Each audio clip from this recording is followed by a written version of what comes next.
Welcome everybody to my Thursday chess stream here on lichess and Twitch. International Master William Paschall. We're hoping everything holds up with the OBS and the technical side of the stream is good. Yesterday we had some trouble starting off. Had to restart a few times. Looks okay at the moment. We're going to play classical and blitz, mostly more on the classical side. I call it blitz, but we get far more classical games than blitz games usually during the streams here, but you are welcome to challenge me to 5-3 or 5-5 if you like. We don't have, any particular reason we have to play just 8-minute games. If you want to play faster ones with 5-3, 5-5, that's fine. If you want to play the longer games, 7 minutes with a small increment. 8-3 is the longest increment that I play, or longest time control, I should say. Good morning from Budapest, Hungary, guys. Welcome to my stream. So, what is up here today? We've got challenges from Resignanian and Kyriakos. Resignanian is up to 24.53. Looks like he put on some rating points since yesterday. What is that, blitz? Oh, it's classical, right? Okay. No, maybe we played blitz yesterday. I don't remember. But you guys are both welcome to start it off. I think the stream is working. Before we start, is there anything to mention? Yesterday we had the weird opening stream, and it didn't successfully upload to YouTube yet, but I think I just realized what I did wrong. So hopefully we'll get that stream, the weird opening stream, up to YouTube and this one as well after the stream. So you can check out my videos on YouTube. Got a third challenge. I'm going to start things off here. Aprili, who we played for the first time this week, I think, on Monday or so. What else? Oh, the Tom Memorial is going on, and there are, again, 5 draws last round, but these are kind of fighting games. And what else? I was noticing the Isle of Man tournament, and such a strong field. I think a lot of appearance fees given out to some of these players. I played there years ago, but I'm sure it's changed since then. So it looked like there was an upset, like Nakamura lost to Benjamin Bach. And that's the risk, as I said, that it's not really a good idea for Caruana and Naka to play in a tournament like that. I mean, when you're like 2,800, traditionally a top 5 type player, you really don't want to play in open tournaments. And that's been the rule more or less for the last like 40 years or something. So I don't know if it's worth it for a player like Naka to risk losing to a much lower rated player like that. Anyway, that's just my 2 cents. Let's get started. It's Resignanian first, 6-5. We had a draw yesterday in a birds opening. I wasn't comfortable playing that F4 type opening. Bronx Defense is here. Welcome, Bronx Defense. First chatter in the stream. Resignanian is a fast player, so I have to watch myself. I mean, he's good too, but it helps if you're good and fast and lucky. But he is fast, and I do find myself usually trailing on the clock against him. So we're gonna play C5. Good to have a strong player. I mean, all you guys are strong players, but titled master, national master, Resignanian, knight F3. Okay, now here I can play a lot of things. I played E6 for years, and then started getting more into like the classical setup for black with knight c6. I'm going to play maybe d6, aiming for a classical without allowing the Rossalimo. But this is almost as bad as the Rossalimo. Bishop b5 check. Really aggressive players like to play knight d7, which is the most uncompromising move, but my knowledge there isn't really sufficient to play it against a strong player. Bishop d7 I know a little bit. I used to play. I think it's kind of boring because you really, trade the like pieces and there's a lot of theory. Kind of a main line. Okay, so c3 now. This is this move that is really dangerous. It's easy to just play knight f6 or bishop d7. Sorry, bishop d7 is a mistake here. So you have to play knight f6. Easy to play bishop d7, which is the normal move against castles. So you have to be a little careful with the move order. And then you can play bishop g4. This is what I've played before. I think I've always been a little bit unsure, you know, how good this is. But as far as I recall, that this is the main line for black. So I just did a little bit of study years ago. C3 Queen E2 is good prep by Resigdanian, though. This is Kasparov might have even played this one game. C3 Queen E2 is a kind of somewhat unknown variation compared to the main lines with like castles and H3 and what have you, and Bishop F1, Rook E1, Bishop F1, or Bishop A4, Queen E2. Now I don't know about D3. I have this kind of feeling that D3 might not be the right move there. It's not bad, but I think that white might end up a little like passive after that. Kind of extreme response knight D7. I want to overprotect the central squares here on E5 and D4. And the E5 push is always kind of dangerous. Kyria Kospez, welcome. So we have two ways to develop the king side with either E6 or G6 here. And now there's the big question. Do we play Bishop H5 or do we take on F3? I think that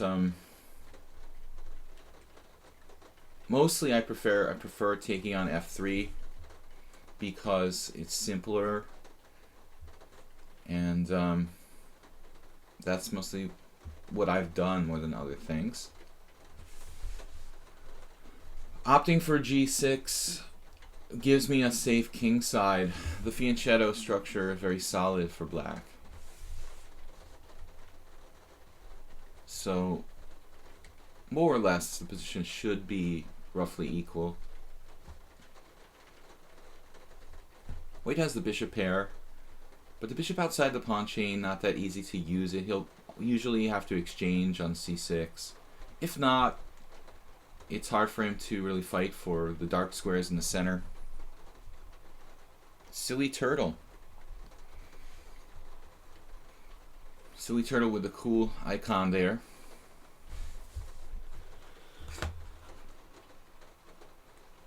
Something wrong with my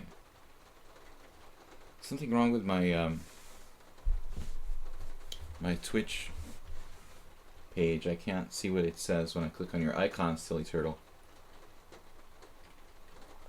So what is that? It says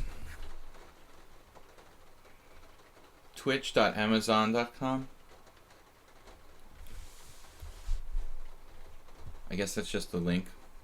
Amazon bought Twitch. Is that it? B takes C. Knight D2. Castles, developing my pieces.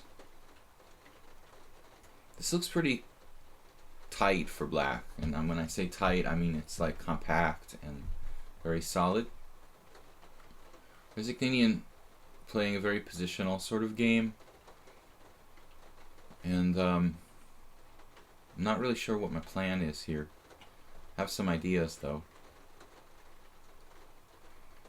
Queen B6. Queen B6 walks into knight C4 on the one hand.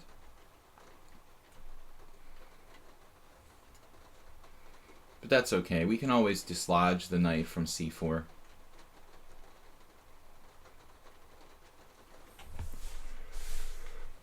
Yeah, I don't want to do anything radical like playing F5 or something. I don't think that's safe. This is my plan to put my queen on A6, kind of pressure the weak point in white's position. I don't know that it's a great plan, but it's a plan. And I only have like 4 minutes. So it's hard for white to do anything in this position, other than just randomly overextending his king side. If he plays F5, I have knight E5. If he plays knight C4, I can dislodge it. And in the meantime, if you guys hear a strange noise in the background, that is Twitch Prime. Okay, linked with the Amazon Prime account. What does that do? What are the benefits of linking your two accounts? Silly turtle. The rain is coming down here. If you guys hear this relaxing sound of the rain. I live on the top floor of my building and I have a skylight, so that's what it is. Most of you know that already. Good morning. Where are all the other regulars? Jeroen, are you here hiding in the corner? Drinking beer again or something? In the morning. John Capone, hello. Paris with a C, hello. Welcome, guys. King H1. I didn't realize Resignanian sort of sneakily played King H1. I just didn't. It just escaped me. Totally escaped me there. Sneaky. So, I was thinking something really kind of funky here. I don't want to get too carried away, but thinking about the ultra funky Rook B5 to soften up his queenside, massage the queenside with Rook A5. Obviously now Rook A5 is not going to happen. You have to dislodge this guy with Knight B6.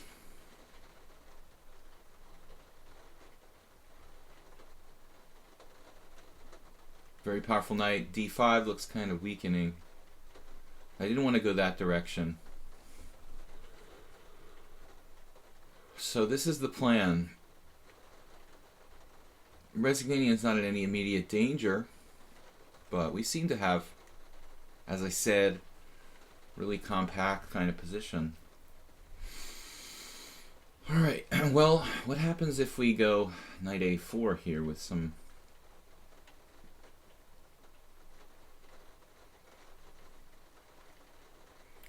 ideas? Now, the central reaction is another possibility.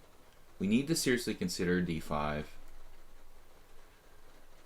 because, you know, he's kind of building up some kingside possibilities. The other possibility for me is Knight A4. I'm not sure if it works. I'm going to have to make a decision pretty quickly here, though. So Knight A4, Knight A4, Knight G4. Looks kind of like I could play H5, weakening my king side. I can also play D5. D5, E5, and then something like F5. Looks kind of weakening. D5, E5, D4. I kind of like that better. Let's make a stand in the center because I don't want to let him overrun me on the king side without any counterplay.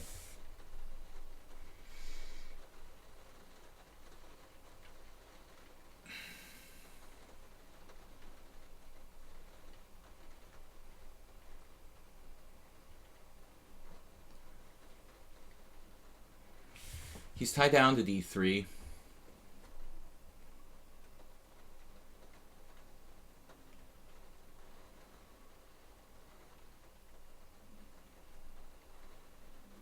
Now C4 we have Bishop D4. If he tries to blockade, Bishop D4 could undermine a C4 pawn.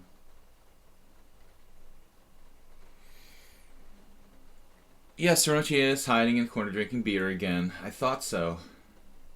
Told you not to drink beer in the morning. Jeroen?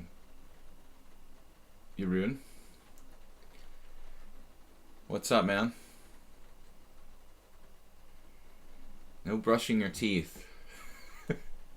There's no time for that. You have more important things to do. D4. The idea of this move, you know, my pawn structure is not beautiful, but I really need to keep white busy, so to speak. So get some pressure on D3 ASAP. Now he's starting to blockade. Yeah, I don't want to see a blockade here. C4, excuse me. C4 is interesting. C4. Pawn takes D4. Pawn takes D3. C4.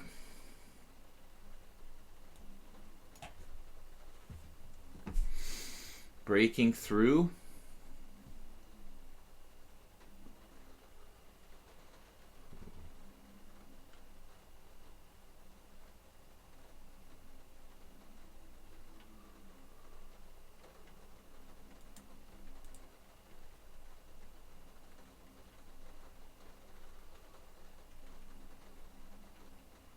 This could get pretty complicated.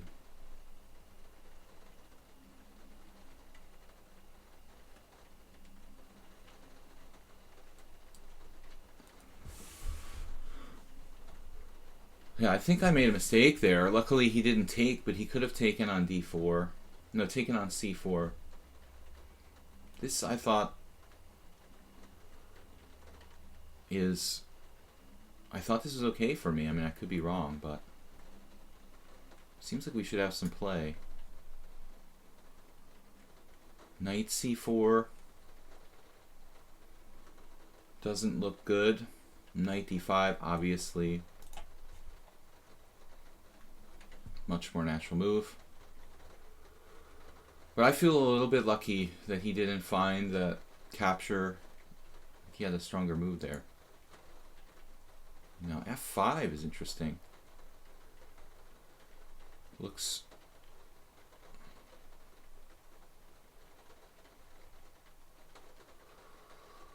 Looks like black has... Oh, I did f5. Yeah, I think looks like black has very good compensation for the sacrificed pawn here. Monster knight on d5. White structure has some weaknesses. We've got the open e-file. So I decided to sack a pawn there.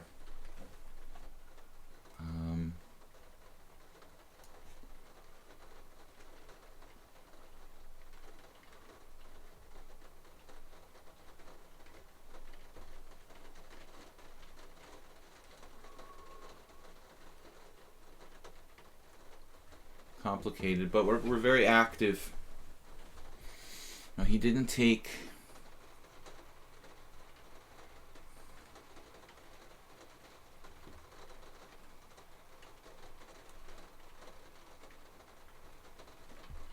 This is a really uncompromising move. Queen f3.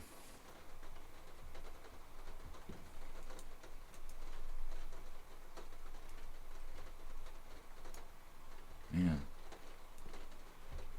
Alright, I don't know, I just need to make a move here.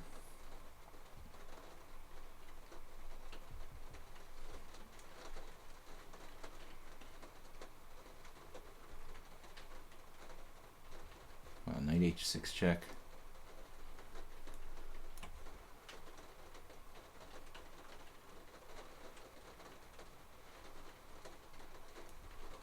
We're gonna get mated.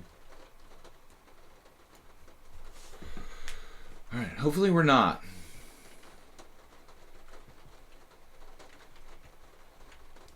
Degenerated into absolute chaos.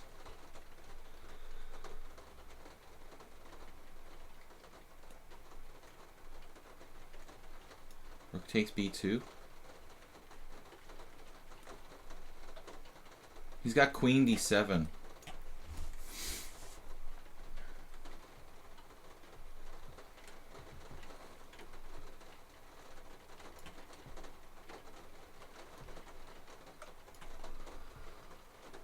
I really have no idea what's going on here. I feel like I'm down material, but I'm actually not.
Absolutely insane defense by white.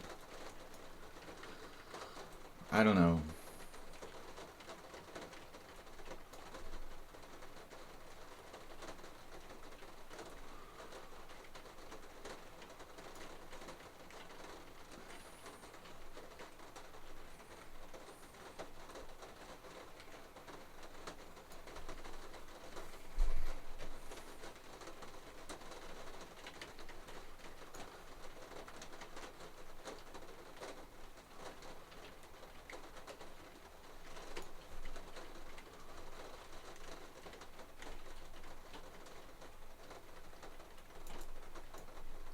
Well, we got lucky with the blunder there.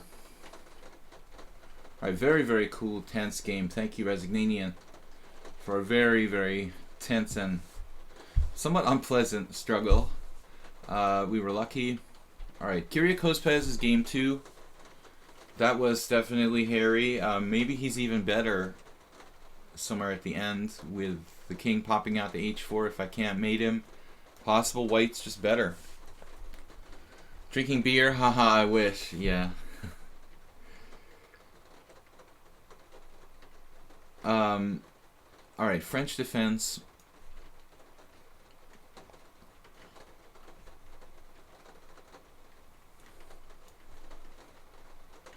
I don't remember if we've played... I like to play the classical variation.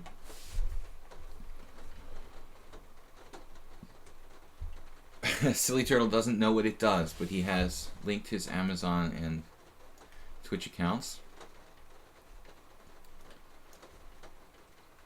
I was curious.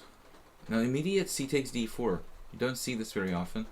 I don't think that most players release the tension so early. It should theoretically benefit white. But it's a variation. It's sort of an older variation, I think. Normally black leaves the pawn on c5.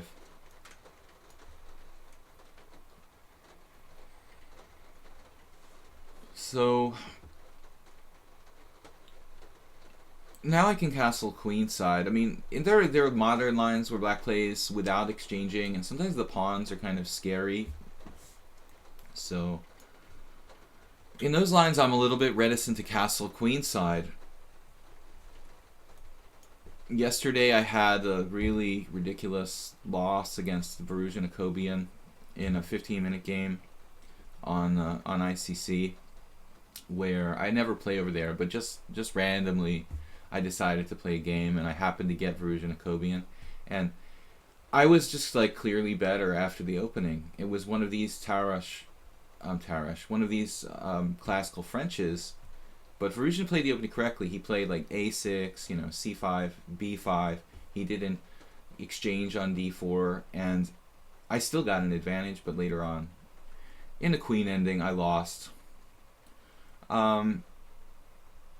The one thing I can say for Varusian is that his endgame technique is phenomenal. But I was very happy with the opening, which is what you kind of expect. He's not that kind of player who's that strong in the opening, but very good in technique. I should have been clearly better. Then I should have drawn, and then I lost finally. But it's good to get to play a good player. Anyway, queen b6. He's trying to trade queens here. White has a big space advantage. I could exchange queens, put his knight on b6 potentially. In a way, it helps black. h4, just gaining space, is interesting. Maybe bishop e2, bishop f3. Kind of a tough one. I really don't want to move my queen away, but it isn't out of the realm of possibility to play something like queen d2 and avoid the exchange of queens. I think a really strong player, you know, might consider this. But the ending is generally considered favorable for white, so maybe I'm hemming and hawing about nothing. I should just like trade on b6 and bring my king to the center. It's an option. Black's pretty compact. I'm going to risk h4 here, which slightly weakens my king side. Yeah, I didn't understand. It was a little weird. I played Verusian. We know each other going back not really well, but I mean, he's always very friendly when I meet him in real life. But I was like, "Hey, what's up?" in the chat, and he didn't answer. So some people, I guess, just like don't really chat on internet, on the internet. Maybe they just don't bother with that. But I was a little surprised because in real life, Verusian has always been really, really friendly with me, and so it was kind of weird that he didn't answer me when I said, "Hey, how you doing?" But you never know. He didn't say anything, so some people have the chat turned off when they're playing games and stuff, so you never know. But it's pretty much what you would expect from a game between me and Verusian. He's out-techniqued me in the ending, but the opening went well. He didn't have too much to show there. I was kind of clearly better, so the Steinitzian control of d4 is a classic feature of these kind of positions. Now, one of the things about h4, we get the rook to h3. That can be, I think, super useful. We don't have to move the bishop on f1 necessarily. Black played b5. I mean, I think it's a little risky, actually. I could have played a4 last move. And a lot of players would have probably jumped at the opportunity to do that. I could play it a move later as well. Now, having played rook h3, I'm not sure. But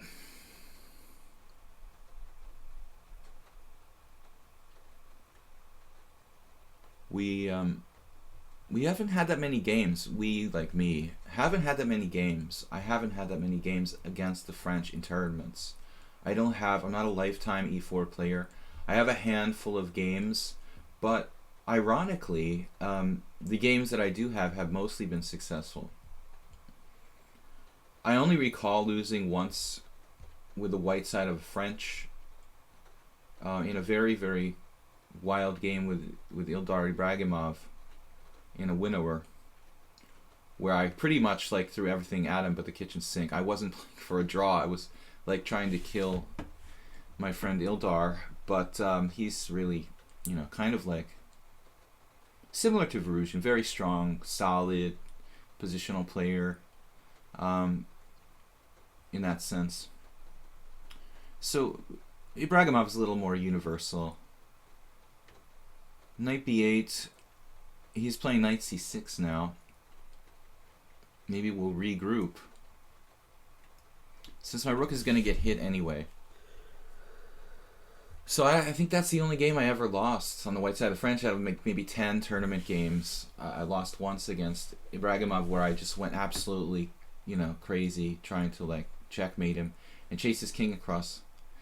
I made his king run across the board from f8 to c7 or something, but eventually I was down a piece and had to resign. Famous story. Very common turn of events. Sometimes in the black side of the French, in the window, where you have to be prepared to run away.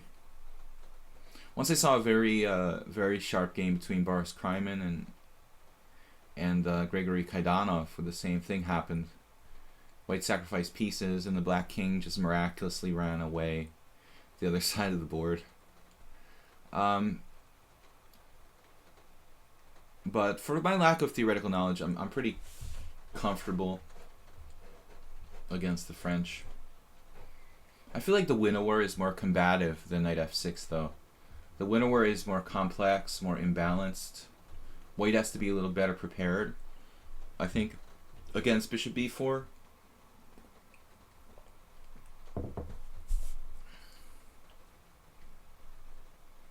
I was heavily critical of Verusian for playing the, Rubinstein variation in U.S. Championship.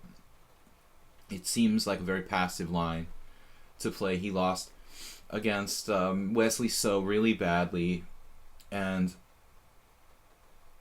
just thought he should have stuck to his guns and played a main line. And he kind of second-guessed his opening repertoire a lot in the last U.S. Championship. So Verusian, who usually plays the mainline French, played the Petrov, the Scandinavian, and the Rubinstein French, and it just seemed like he should have stuck to what he knows, you know, and that's advice that really applies to everybody. Play what you know, especially when you're playing stronger players. Exchange French. What are you talking about? Nap time. This is no exchange French. This is a Steinitz variation. This is classic. I mean, I would never play the exchange French. What are you talking about, man?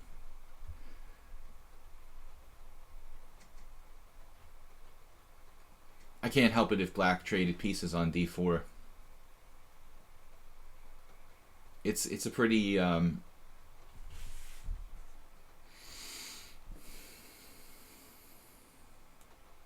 it's really a pretty passive line for black to play, you know, with the exchange of pawns and pieces on d4. Now this was a big decision. I didn't know if he was going to take this way. He gives his bishop some squares, so it's kind of difficult now to be sure what I should do, as always in chess. Alright, rook g3, this defends my pawn. Attacks g7. Feel like we're better here. I can penetrate with the rook and maybe harass the bishop with rook b6. Try to break up his pawn structure. Get the knight to d4. And now he knows all my plans. There is one problem here. There is one serious problem for me.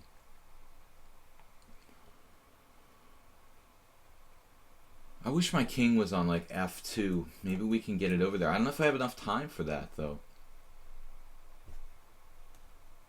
Actually, if I play rook b6, he castles queenside. So actually I can't afford to do that right now. h5 is interesting.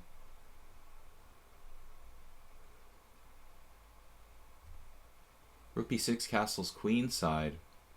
That's a big problem. So I think I better just play knight d4. Kind of blockade.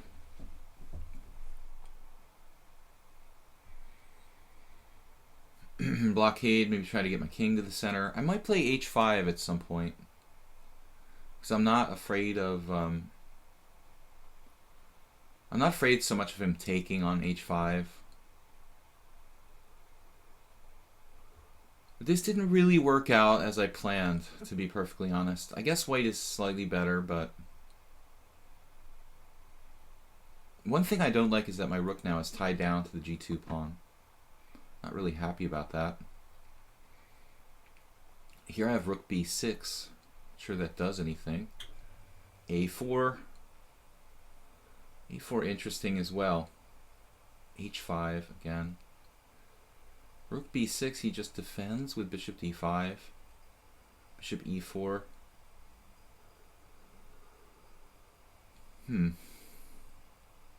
Is my rook going to get stuck out there? For example, like rook b6, bishop d5. Can he play like king d7? I think my rook will get trapped eventually on b6 if I don't have some kind of tactic or combination. I'm afraid my rook will get trapped, so we're gonna give up on that concept.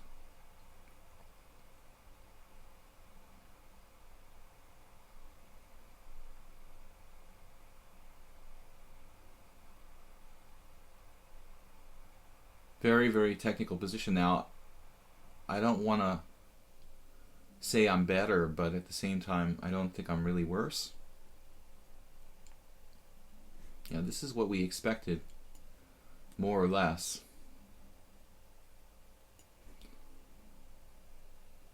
And this is kind of technical. I'm hard pressed to say who's better here.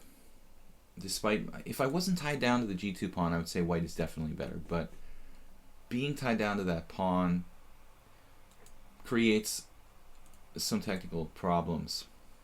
Even if I lost the pawn, h5 is an interesting move.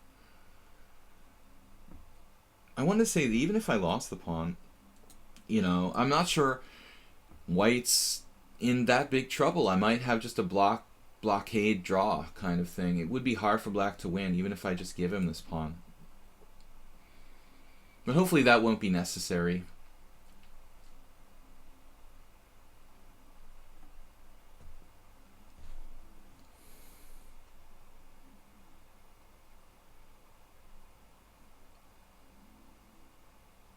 I thought that black should maybe go for the minority attack there.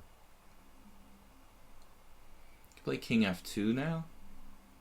Activate my rook. Or alternatively play rook g5. Yeah, rook g5 with the idea of g4. I think this is probably quite risky. I'm going to free my rook.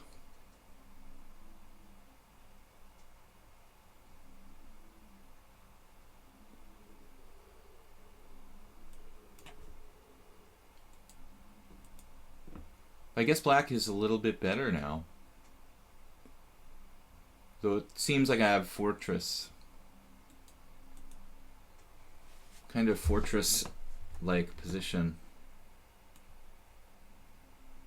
He wants to play maybe b4.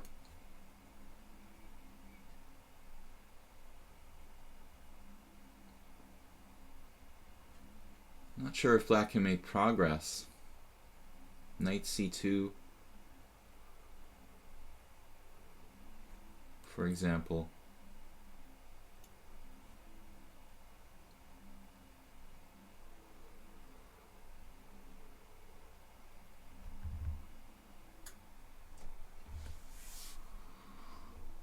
Well, this is not what I really envisioned when I played this variation. Black played this very well.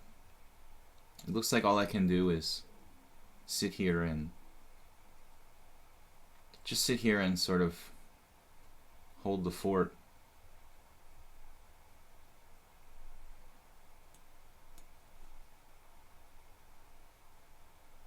I just about had a heart attack.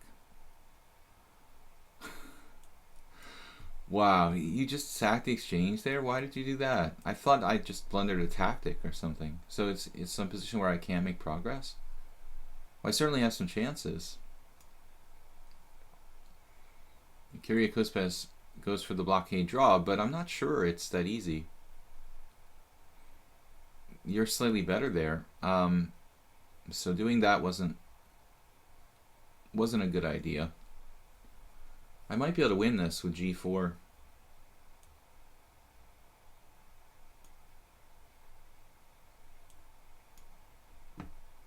Looks like g4 and then h5. Although I have to time it right. I'm not certain this is a win. You're down a whole exchange though. It seems like there has to be some way for me to win. He resigned. Strange. So Kyrgios just, he wasn't confident, but you're better. I mean, it's not any there's no need to sacrifice an exchange here. I mean, you're slightly better. So just go back with rook d7 or whatever. And I mean, even exchanging rooks is okay.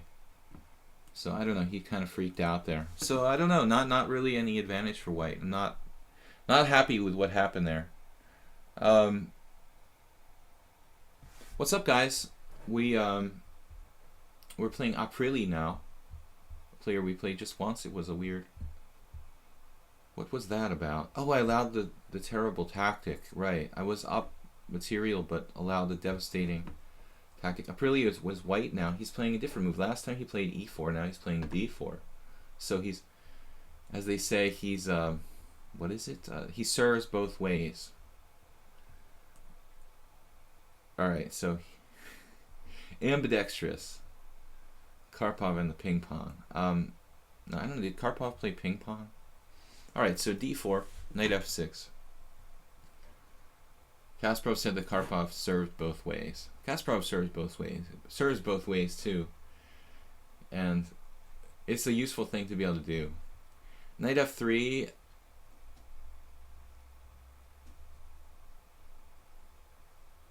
We play just our standard King's Indian. Playing for a win against a lower rated player, I'm much more apt to play g6 than e6.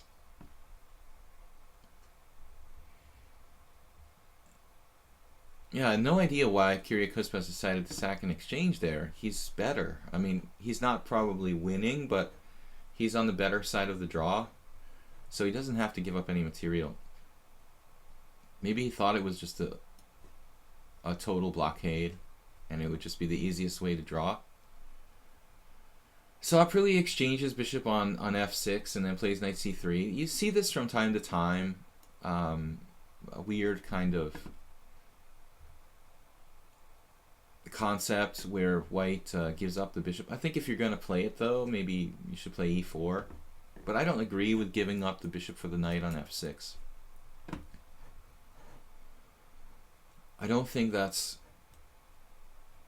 a good idea in a position where there's so much fluidity. It's not a closed position where, you know, the pawns are locked and your bishops are limited, or my bishops are limited. We're a long way from any kind of closed position here. It's just a kind of open board. Although all the pawns are on the board, I can adopt a really fluid pawn structure, not commit, and have a bishop pair that's going to be an advantage the whole game. We go into the hippopotamus kind of formation. Now he's trying to force the matters here with d5. Force the matters. Okay, this is a very double-edged situation where, you know, he's played d5. He wants to kind of lock the pawn structure, but there's a lot of factors to consider. I mean, I could take on c3, but I don't really want to give up such a powerful bishop. I could play e5. But I have to be confident that later on my bishop gets in the game, but it should. So e5 is fine. I can also leave the tension in the center. I think Aprili, you know, judging from the last game where he tried very violently to attack me, giving up material and stuff and getting kind of lucky, but seeing tactics, he's sort of desperate to open up and attack. He likes to throw the pieces at the other guy.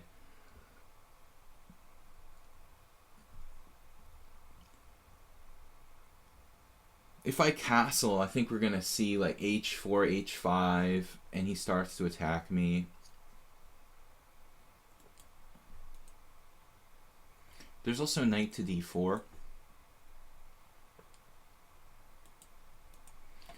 a6 is an interesting move here, controlling the b5 square and letting him take on e6 if he wants to.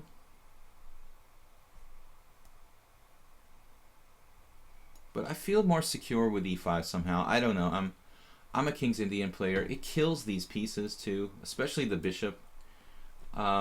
I realize that I'm closing the pawn structure to some degree, but this bishop will be a factor. If it's not this diagonal, then it's going to come out maybe on h6. So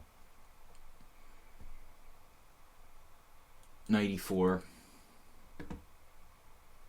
We noticed this last time with Aprili that they kind of make early knight lunges. Last time it was knight b5, knight g5 kind of moves. Now he's playing knight e4. So f5, e4 is strongly tempting, but maybe it's better to just wait. Now that he's castled kingside, he doesn't really have any attacking chances. I thought this is the wrong idea. Maybe h4 and creating imbalance and chances for a kind of primitive attack on the king side. So I'm surprised he castled kingside. Black has more flexibility. My bishop could become bad. I'm a little bit concerned. I didn't rush into f5 and e4 because although it might have been good, black has to face a knight d4, knight e6 kind of invasion maybe. So sometimes we want to just keep the tension and slowly accumulate advantages. I like to keep my options open. Taking on d5 look good too. Taking on d5. You know what, Gary? That's interesting. It didn't occur to me because it's I don't know. It just like sort of feels like you're bringing his pieces to life. But Gary, you're right. I mean, pawn takes pawn. I didn't even analyze. Pawn takes pawn. I guess queen takes d5, threatening mate. So I have to castle. But you're right, Gary. That might have been the best move. Might have been the best move. Let's see. Pawn takes pawn, queen takes pawn, castles, and then something like rook d1 or castles queenside. Still could be a little hard. I can't play c6 necessarily without hanging my pawn there. I have to play something like knight e7. But I agree, Gary. You're right. I mean, pawn takes pawn was certainly good as well. Knight on f2, d2 now. Happy to see that, I guess. f5, King's Indian type counterplay. Black is better, but I'm not sure that this is easy. It's that easy for me to make progress. What white would like to do here, I'm not sure. Maybe e4. Kind of block my bishop. So our bishop goes to the long diagonal open. It's been there. I mean, it opens up. It's not going to the long diagonal. It's getting back on an open diagonal.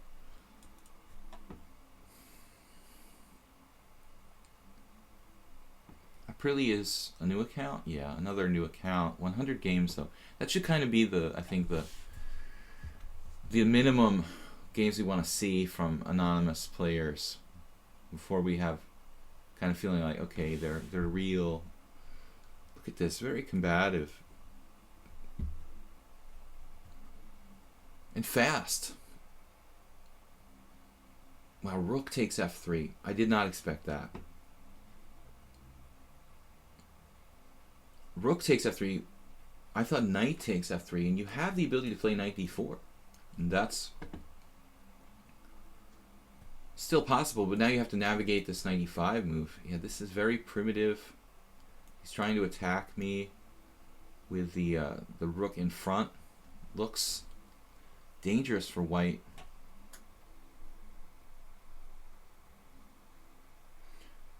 On the other hand, it's a little hard to displace that rook from g3. How am I going to attack that rook if I don't have something like bishop to e5? Maybe g5 and f4. This is kind of annoying, actually. King h7. His rook can always go to h3 as well.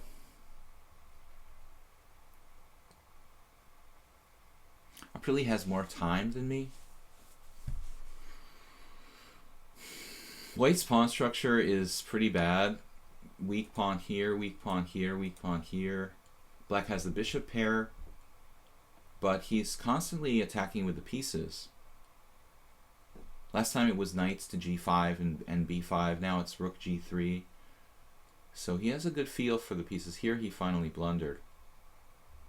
But I have to be careful. Last time I thought he blundered and it was like I had to like give up a draw because of perpetual check. But I think this is too concrete. He's just losing this piece here on c3.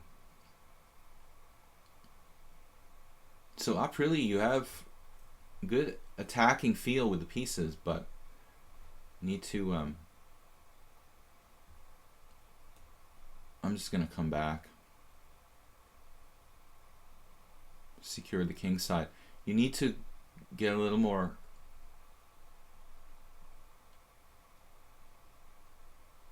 subtle understanding of the pawns. Play with the pawns, not creating pawn weaknesses, and also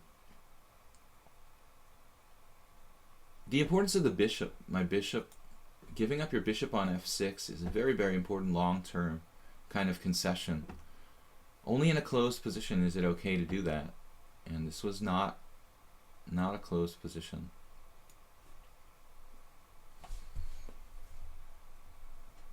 Yeah, queen d5, bishop e6 is okay, Gary, but it's not my b7 pawn hanging there. I thought that my b7 pawn was hanging. Now we're winning another piece. I have to be careful because last time against Aprili, I blundered a perp where I was up material. I mean, I could do the same thing here. My king is a little bit open. I have to watch out, but this looks a little bit too much. Still have to be careful. He's got threats of mate and perpetual and whatnot. Those two heavy pieces shouldn't be enough.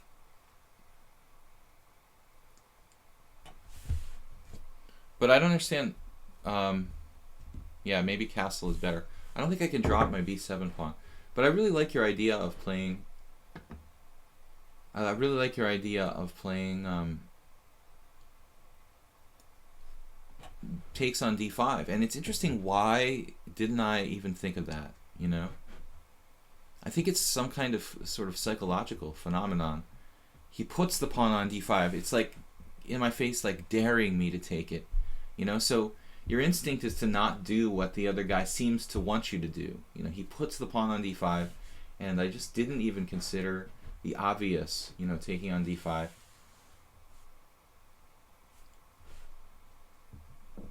Okay, my inclination is normally not to... I don't even know if this is a good move. The final temptation, basically. Ah, man, you're driving me crazy. I'm going to overprotect my position. Rook f6. This is ridiculous. Why can't I find a move here? Queen f6 allows rook f1. So why don't I just play queen e8? Yeah.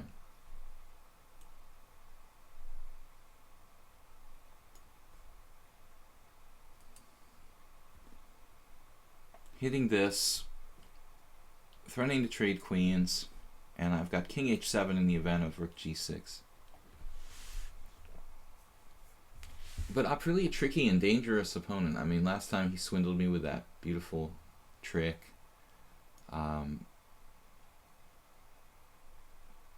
No doubt worthy player in fast time control. I mean, you must be dangerous tactically, but learning to play with the pawns and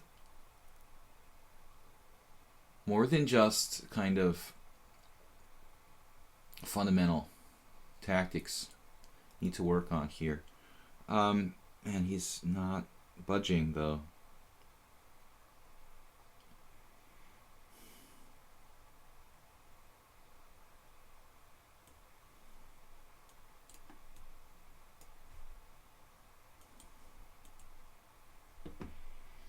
Down to 8-3. If anybody wants to play, challenge me to 5 minutes to 8 minutes with a small increment. Something between 3 and 5 seconds. The shorter time controls, like 5 minutes, you can use a longer increment, maybe 5 seconds. With the longer time controls like this, like the 8 minute, we want to do 3 second increment. I prefer 3 second increment. 2 second increment is kind of hairy sometimes, and I don't want to lose on time.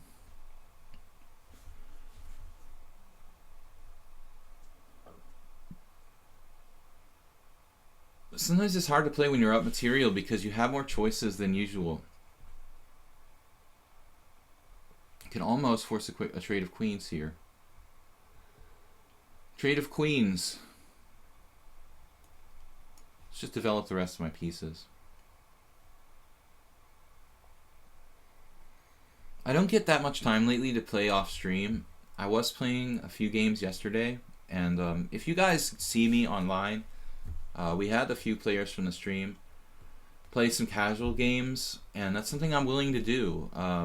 If you see me hanging out, which isn't as frequent as I would like it to be, but feel free to challenge me off stream to a game. Now, f4, maybe we finally do f4.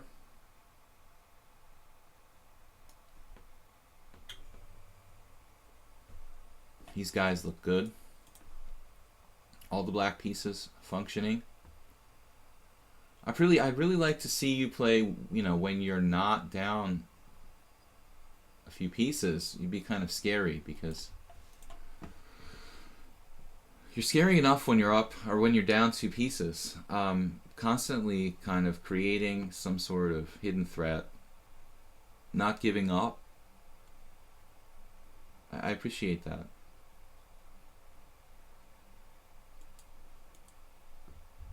Blitz, taking prisoners in blitz.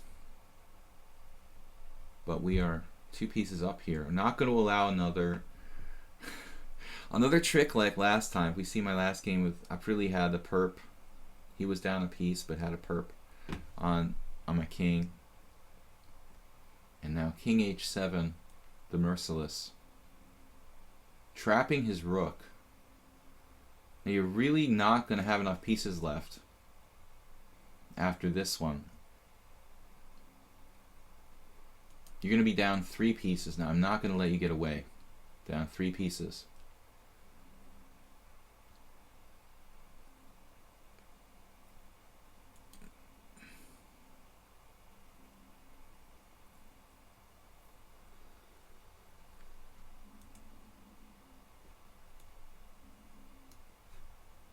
We've got it under control now.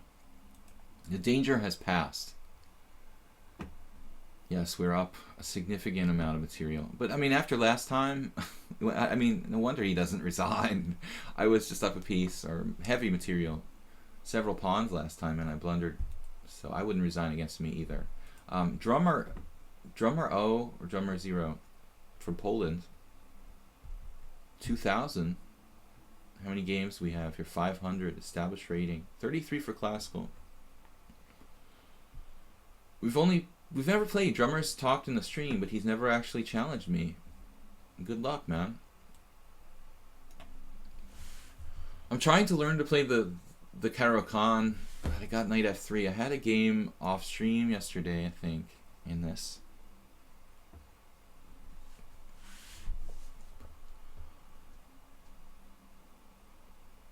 If anybody plays the Caro-Kann, okay, this is actually an interesting variation. You could also go into a Panov, a delayed Panov, which may be what white's going to do here. You commit the knight to f3. It doesn't really make that much difference.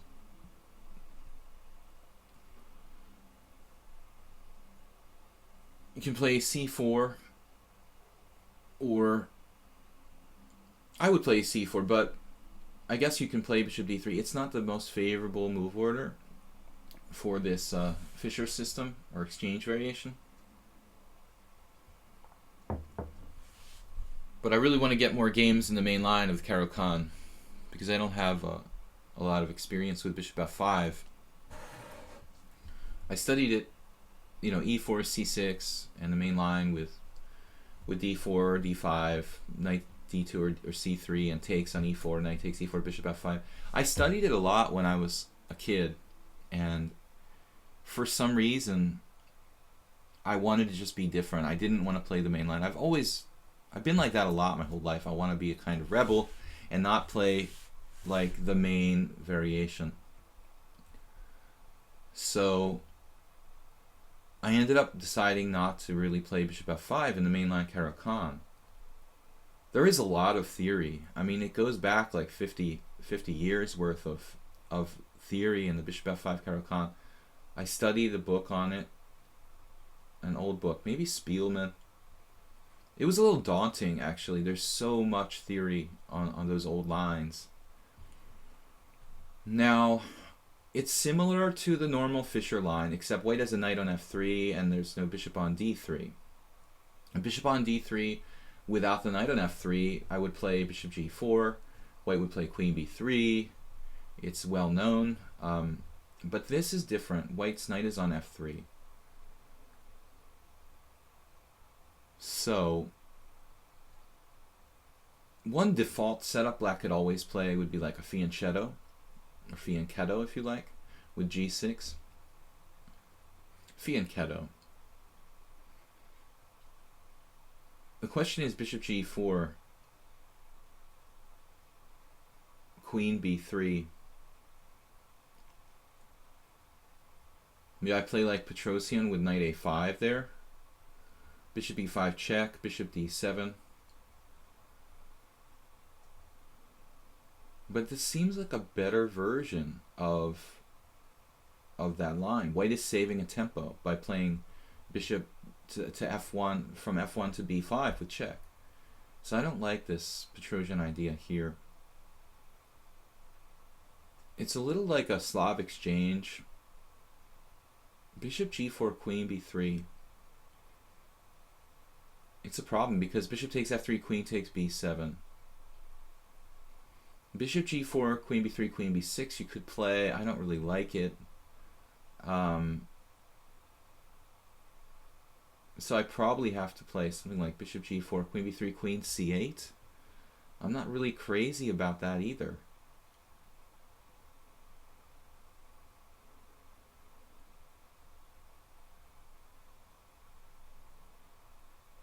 Bishop f5 doesn't seem all that great either.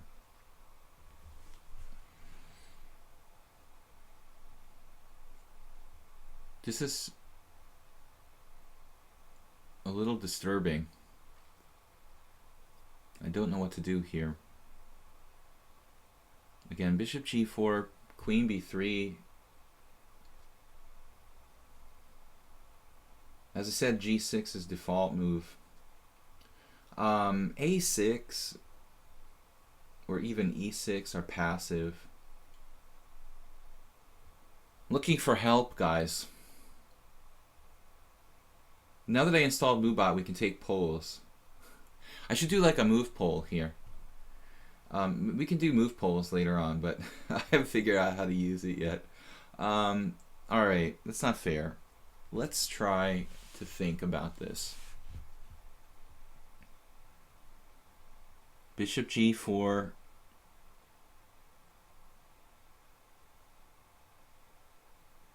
Bishop g4, queen b3, knight a5. Bishop b5 check, bishop d7, bishop takes d7, queen takes d7.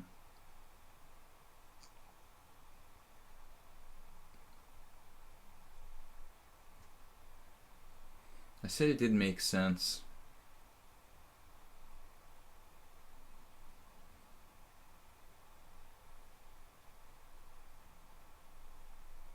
I'm not that convinced it's bad though. But there's also queen a4 check. And that's a problem too. I don't really like queen a4 check. So we really have a problem here. Bishop g4, queen b3.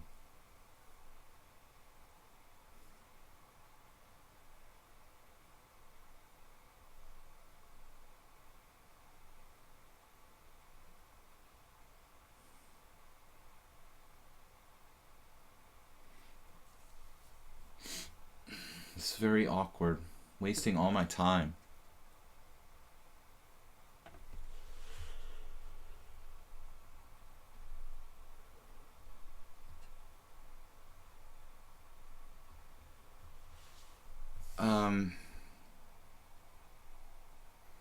If I choose the right plan, I can use my time, you know.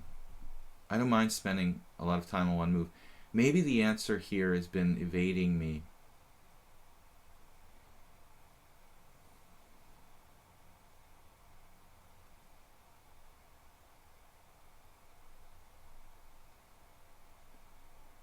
There's another very weird variation, queen b6, knight a3, that I'm not really real happy about. I wanted to play queen b6, but now knight a3. So this variation looks strangely problematic for black. I mean, I should be fine, but I just don't like g6. It's just not a setup I really feel fundamentally is necessary here.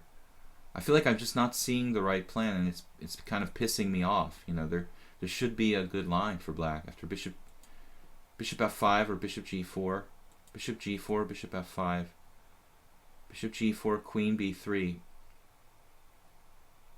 What am I supposed to do? Knight a5, bishop b5 check, bishop d7, or knight a5, Queen a4 check. Bishop d7 again. All right.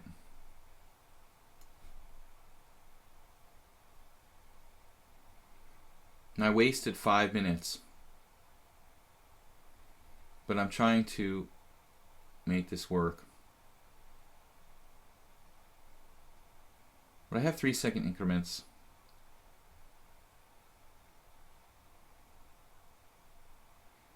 We've given up playing rated games because of things like this. I mean, I'm telling all my ideas and spending 5 minutes, and the other guy can just sit there and use my ideas against me and play, you know. So the rated games aren't really happening anymore, but that doesn't matter too much. We're learning from the experience now. Queen b3, queen a4. He played bishop e2 after all that. All right. Much to my relief. Now, you could even exchange on f3, but unprovoked, I don't think it's necessary. Bishop takes f3 because bishop pair, unlike my game with black in the last game, the pawn structure is kind of fixed here, and the bishops, they're not bad, but they're not that great in the locked, kind of semi-locked pawn structure of this, what is basically a Queen's Gambit exchange variation, reversed. So you don't have to fear giving up bishop for knight, but I don't think I'm going to do it like unprovoked.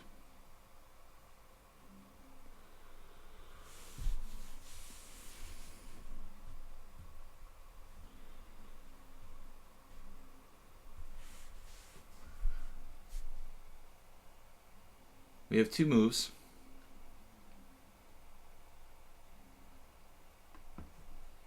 With 1 minute left on the clock, we're going to try to keep it simple. White here trading the white squared bishop off. And, you know, this is equality now. Black is equalized. Varousia Jacobian is like having, well, I don't want to get pornographic, but I mean, Varousian would be very happy with this position for black. A player like that, you know, you have no disadvantage, you have no weaknesses. You traded off the dark squared, the white squared bishop. Black is rock solid here. Not really exciting, but a strong defensive player is basically in heaven here with black. It's like white's attacking chances are non-existent, and we're just super solid. So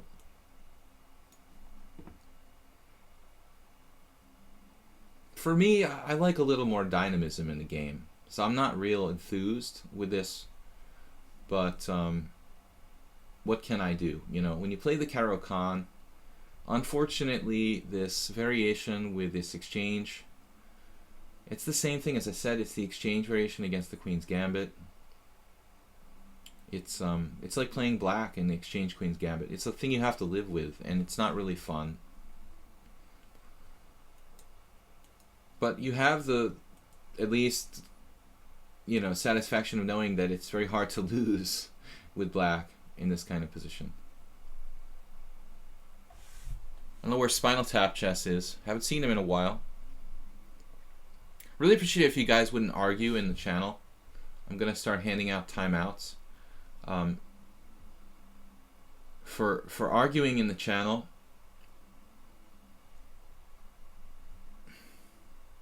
all right.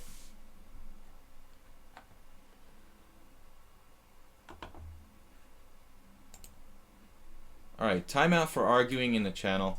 Who else wants one? Yeah.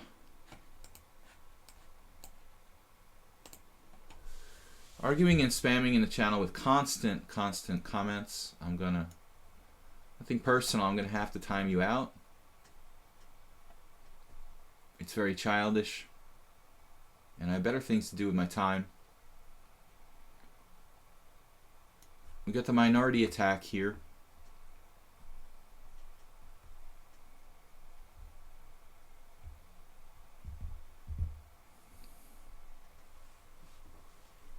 Who's next for a timeout? Type something all in caps. B5.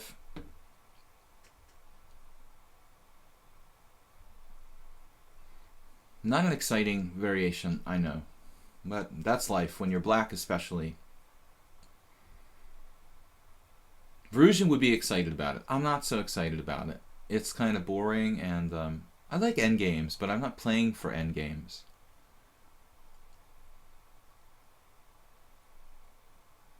B5 thematic. I mean, we want to break up this 3-pawn group here with the 2 pawns. Minority attack. Classic.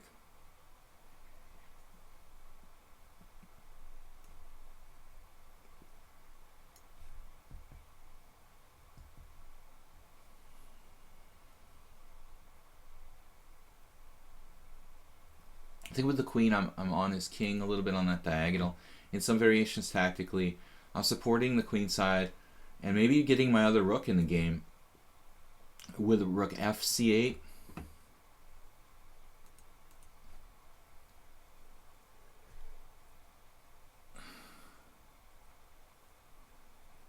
Can you time me out for a sec? I need a bit of street credibility. Yeah, you're just too well behaved, Newberger.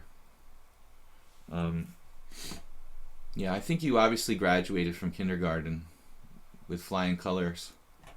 Some of us did not, however. Now, queen d3, what's he up to? He's just defending his c3 pawn.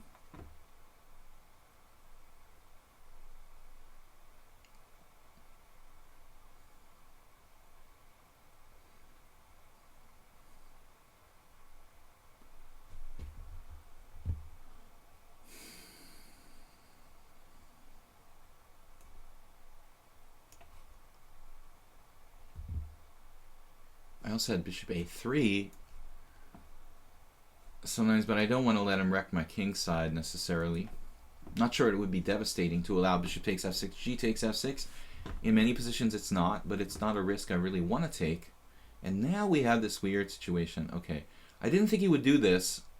It's pretty irrational, but he's breaking up his own pawn chain.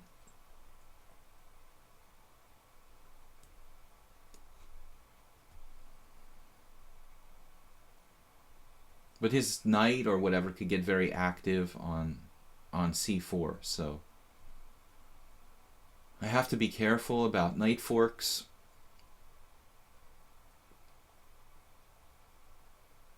And rook takes c4. I'm not going to mess around here. Probably best to trade. I was a little afraid of like rook c8, rook b1. I've got some back rank dangers I don't want to walk into.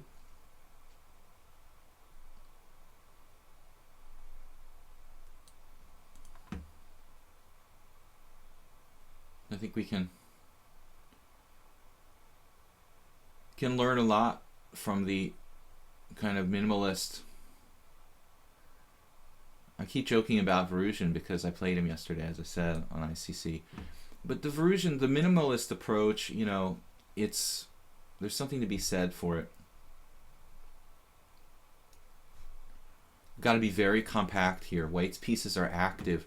This is another player who really understands, you know, basic tactics, brute force kind of threats.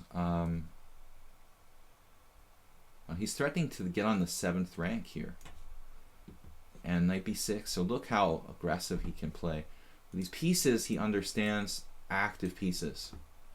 The only thing I have here is pawn structure.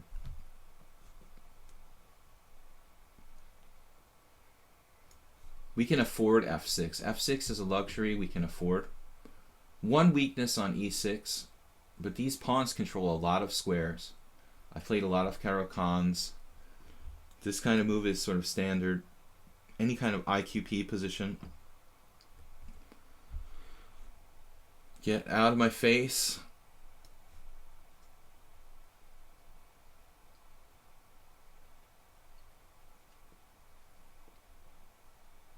Trading pieces.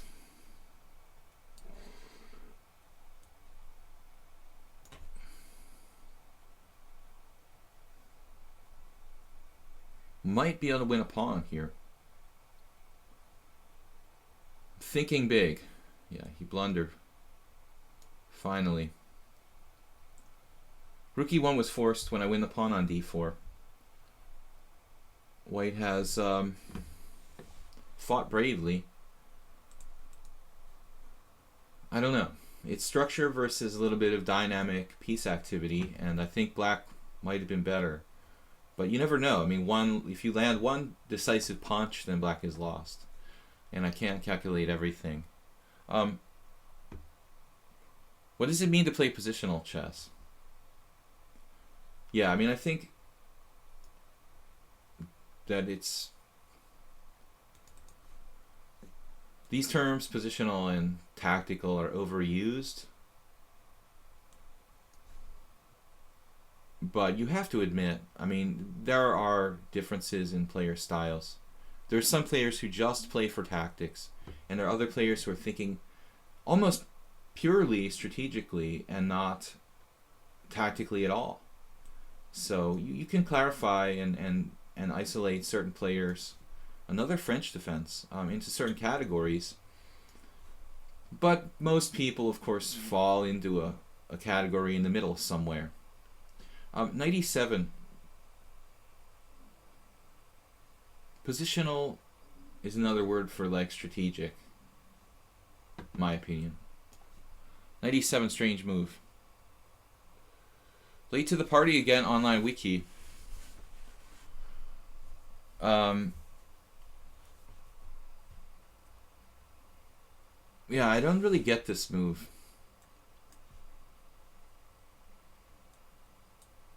That's just a passive move which sole purpose could be to avoid mainstream opening theory. Knights are usually badly placed on g6. So I'd like to keep the tension. There's some little spirit of Shirov in me that wants to play h4, h5, which is probably a good thing. Nothing wrong with that. If I play h4, he plays maybe bishop b4.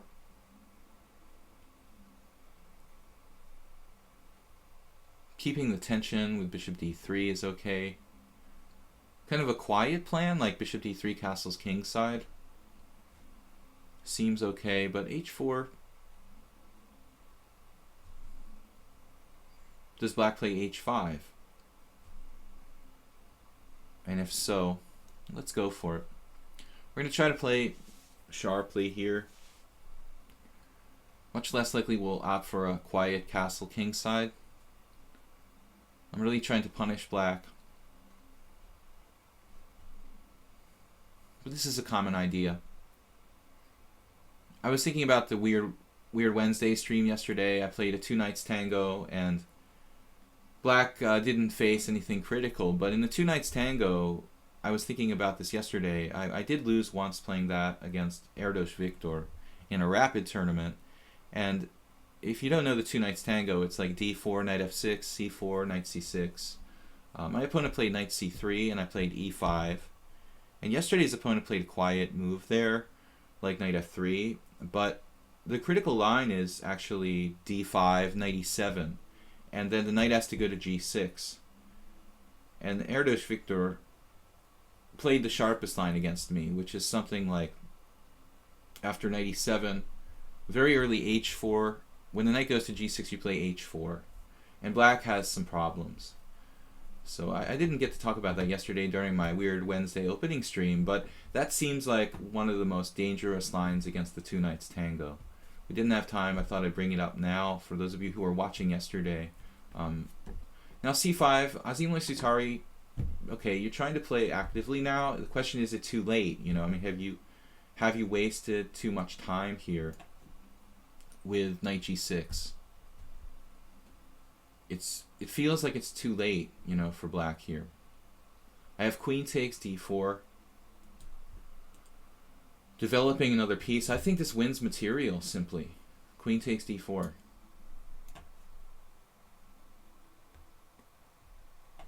Online Wiki says, I'm experimenting with Scotch, Italian openings for white lately, but keep running into tactics. Well, yeah, I mean, if you play the Scotch, I said it wins material. It doesn't necessarily win material, does it? 97 holds on to everything. Yeah, if you play the Scotch and the Italian, I mean, you're kind of inviting tactics. So I'm talking a lot about my great predecessors from Kasparov's series on the great players before him. There's like a 5 or 6 part series. So 5, I guess. Kasparov goes into a lot of analysis, but he's talking about the Ruy Lopez, the Spanish game, a lot, and that's featured a lot in the World Champions games in recent history. Korchnoi, Kasparov, Karpov, Fischer. I mean, so why is the Ruy Lopez so much more common than the Italian game? Kasparov played the Scotch, resuscitated it a bit, but why is that? You know, you've got to ask yourself, and it's an important question. The Ruy Lopez or Spanish game is actually what? Well, we had a question a minute ago from Bronx Defense. What does it mean to be positional? I mean, positional is the Spanish game, and tactical is the Scotch or Joko piano. So more strategic, more lengthy maneuvering, the game's slower to develop.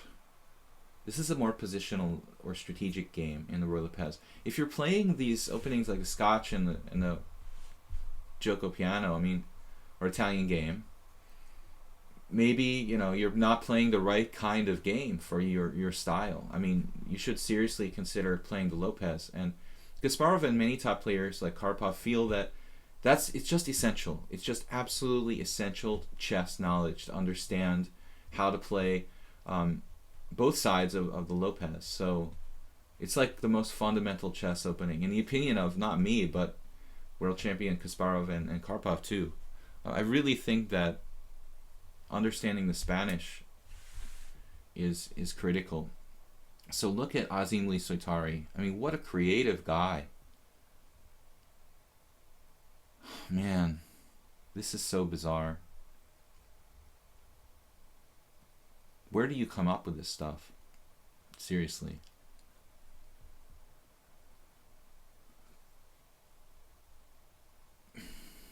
I don't know what to do here. I really don't know what to do. My head is like swimming. Man,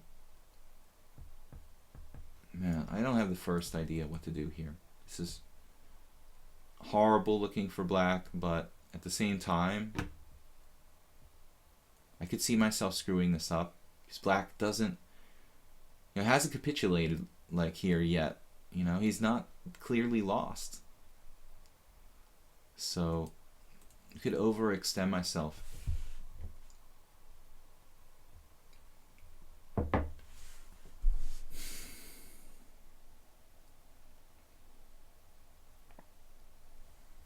I didn't really want to exchange on d5.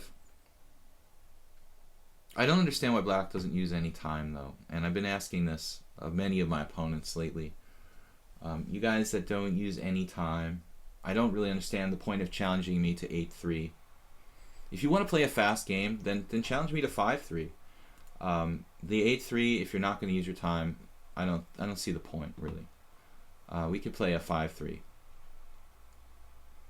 Alright, so anyway, back to the drawing board here.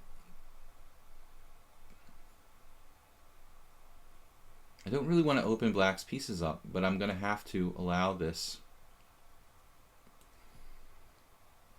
I'm going to have to allow this bishop, you know, to become active, or maybe rook. I don't know. I don't want to fall behind too far in development here. I'd like to castle queenside if I can. Black has a lot of weaknesses. H7, maybe F7.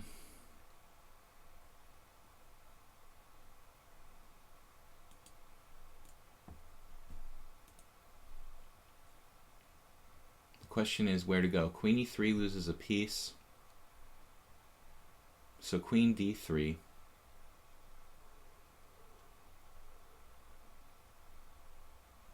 Queen D3. Seems logical.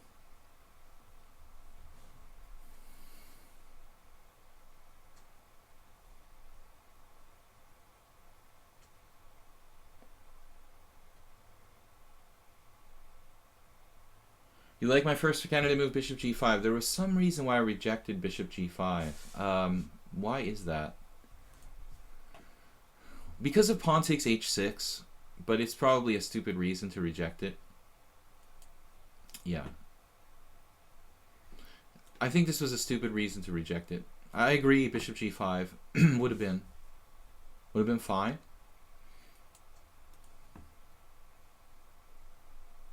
Now I didn't see d4 coming.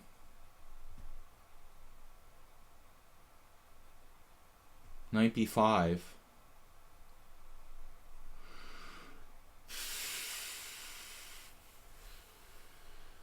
Knight b5. What is going on here? He's hanging h7.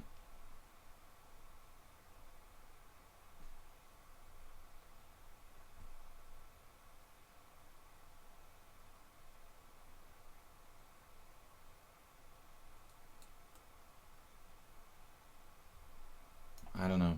I'm going to stay solid here. I could then embark on some weird complications with knight to b5. But my instinct tells me to be careful because I'm getting low on time.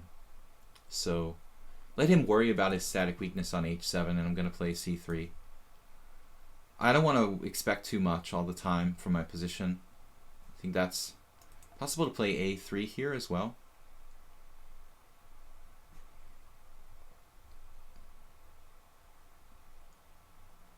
Maybe best.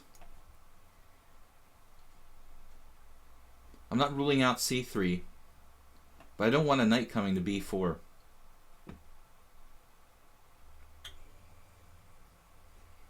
Okay, queen check. It's like spite check. And now we can continue our development, or just take the pawn on h7. No. We have to castle. Azim Ali Sutari just playing for time, seems like. I think he's lost here. Close to lost.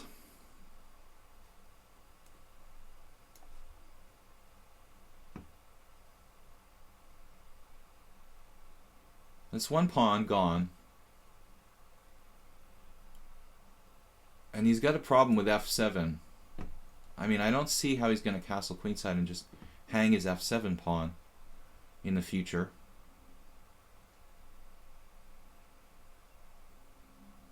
And I could attack it again with queen f3, which might turn out to be a good idea.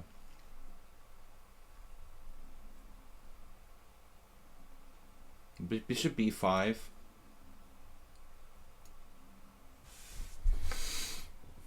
Let's see, queen f3,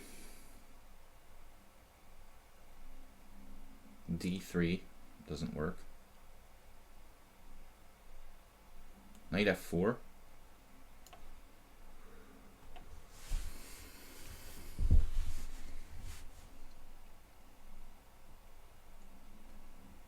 Man, this is getting a little ridiculous. Azim Ali Sutari, 1881. But his bullet rating is 1500. He's got very dangerous threats against my b2. Now rook c8. Another good move. To be very careful here.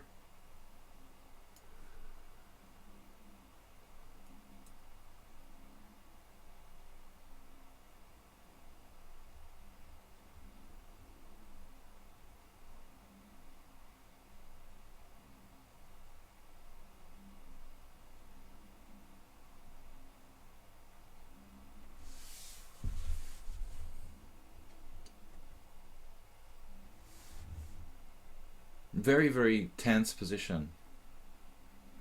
Black playing kind of absurd type opening. A bishop d6. Not really sure what I'm supposed to do here. King A1, I guess.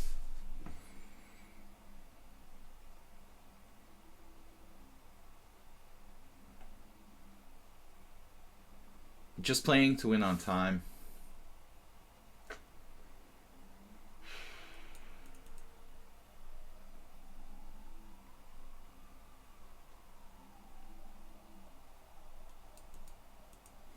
But he's played like a master here, this last sequence of like 8 moves.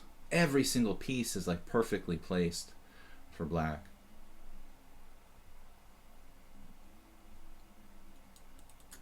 And the time is really problematic. Now, what's this? I'm going to play C4.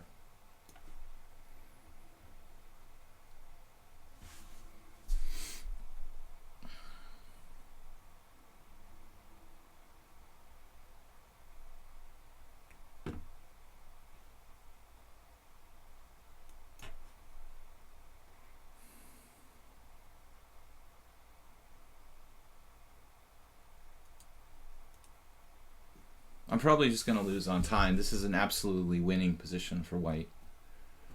But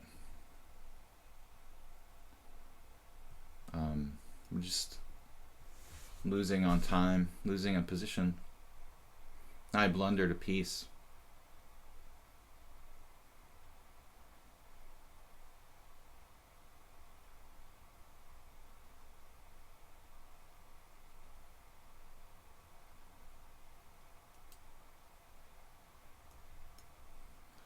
Just didn't have time. Yeah. Alright, so he beats me for the first time in 28 games. We're going to try to play a few more moves, but I don't have time even if I had a winning position. I have just 16 seconds left or 18 seconds left. It doesn't look like there's any way I'm going to survive this. With 18 seconds left for the rest of the game, I don't think I can survive. It's just an utterly lost position for black, but I got myself in too much time pressure.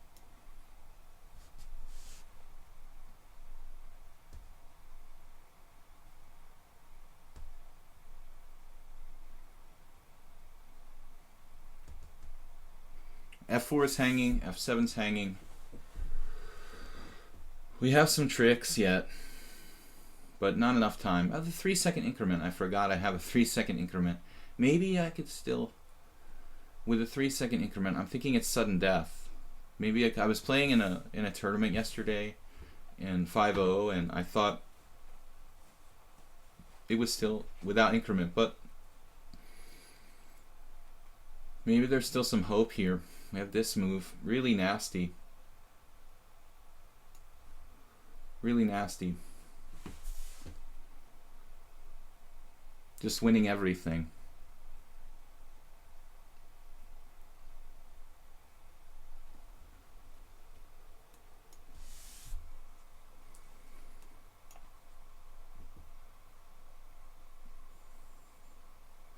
Not winning everything. Ooh, things are complicated here. Queen takes check. Yeah, we better take some pawns now. Time to start collecting pawns.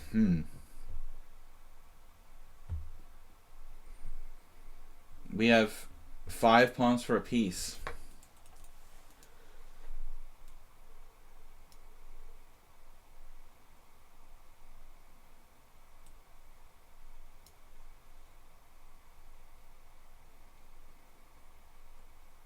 Azim Satari not likely to miss a lot of tactics. But he finally...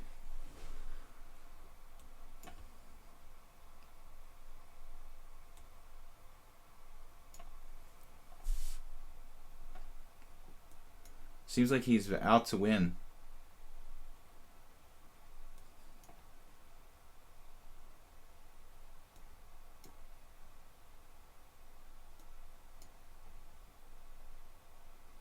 Three-second increments is over, dude. I'm not the average bear.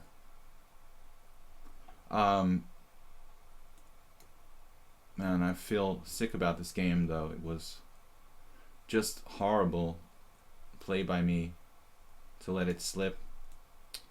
This is a bad move. And then b5, so not a lot of counterplay for black here, dude. This is a relief. I thought I was gonna lose for sure. We were so lost. All right, lucky game. Geese last time beat me in Alekine's defense yesterday. Very unorthodox Alekine's defense. Bishop a5. Did you ever play against Joshua Whiteskin? Yeah, you can. Yeah, you can see his game that he annotated in the Chess Master. I don't know what it was. Chess Master something. One of the later Chess Masters. It has like Whiteskin doing this multimedia stuff, and you can actually see he annotates the game he lost to me. Among the like 10 or 12, I don't know how many games he does in his Chess Master multimedia thing. Whiteskin, yeah, I won against him in a very. I had a very good tournament in the Marshall, where I almost made a GM norm, and if I hadn't lost to Sadin Rubovic in a Mora Gambit with black, I would have made a GM norm. In that tournament, I beat Whiteskin, and I was undefeated except for this absurd game I lost to Sadin Rubovic, who was just totally not even in contention in that tournament. Yeah, so I played Whiteskin once. I beat him there, and then there was another game a long time ago where we were both kids. I was like 16, and maybe he was like 13, and it was a draw. I was lower rated. This was way back in time. Yeah, Whiteskin. He was good. People make fun of him because he didn't get the GM title, but I mean, you know, why? I mean, he was pretty strong for an IM. He probably could have gotten the GM if he had kept at it, you know, like a lot of players played a lot more tournaments. So Whiteskin was a pretty strong IM. He wasn't a fish. He was a good player. He was good friends with Maurice Ashley. Knight to c6 now. We go into a kind of Nimzo Indian, Bogo Indian sort of thing. It's actually Rogozin. I played a million games in this line. For a while, everybody was playing the Rogozin, and it seems to have kind of toned down a little bit. He's doing some sort of martial arts. He wrote a book. He's got his business oriented person. I don't really know him. But he was always pretty good sportsman. Bishop d2.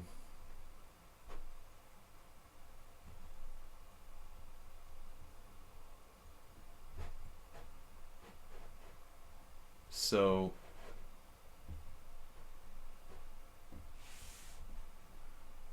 we go back into this line. It's like a cross between the Bogo Indian and Queen's Gambit. A lot of top players. Mamedyarov was one of the #1 perpetrators of the Rogozin. But everybody was playing it for a while. An opening that wasn't really fashionable for many years, but coming back into fashion. Now, I think seeing a6, I'm tempted to take on d5. I have to play a3 at some point, and then you get some attacking chances on the king's side. But no matter what you do, it seems like white gets some kind of chances. Pawn takes pawn, bishop d3, bishop d6, a3, and then something like bishop g4, black seems to take the initiative. So I'm not really in love with this pawn takes pawn. It opens up this bishop on d7. I've played I guess a3 is not a bad move though, isn't it? Is it? Maybe we'll play a3.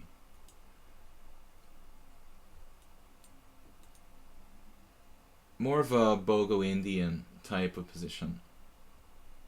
I don't think black has quite as much fun in this position. I thought about playing h3. Larry C. Yeah, Larry C is he calls a spade a spade. I don't know, man. It's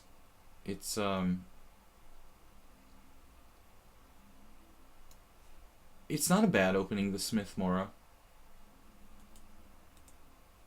It's not great though. You know, I think that's the problem. I mean, it's good enough for white to like equalize, but to play it like as your main weapon is very it's very limiting, you know.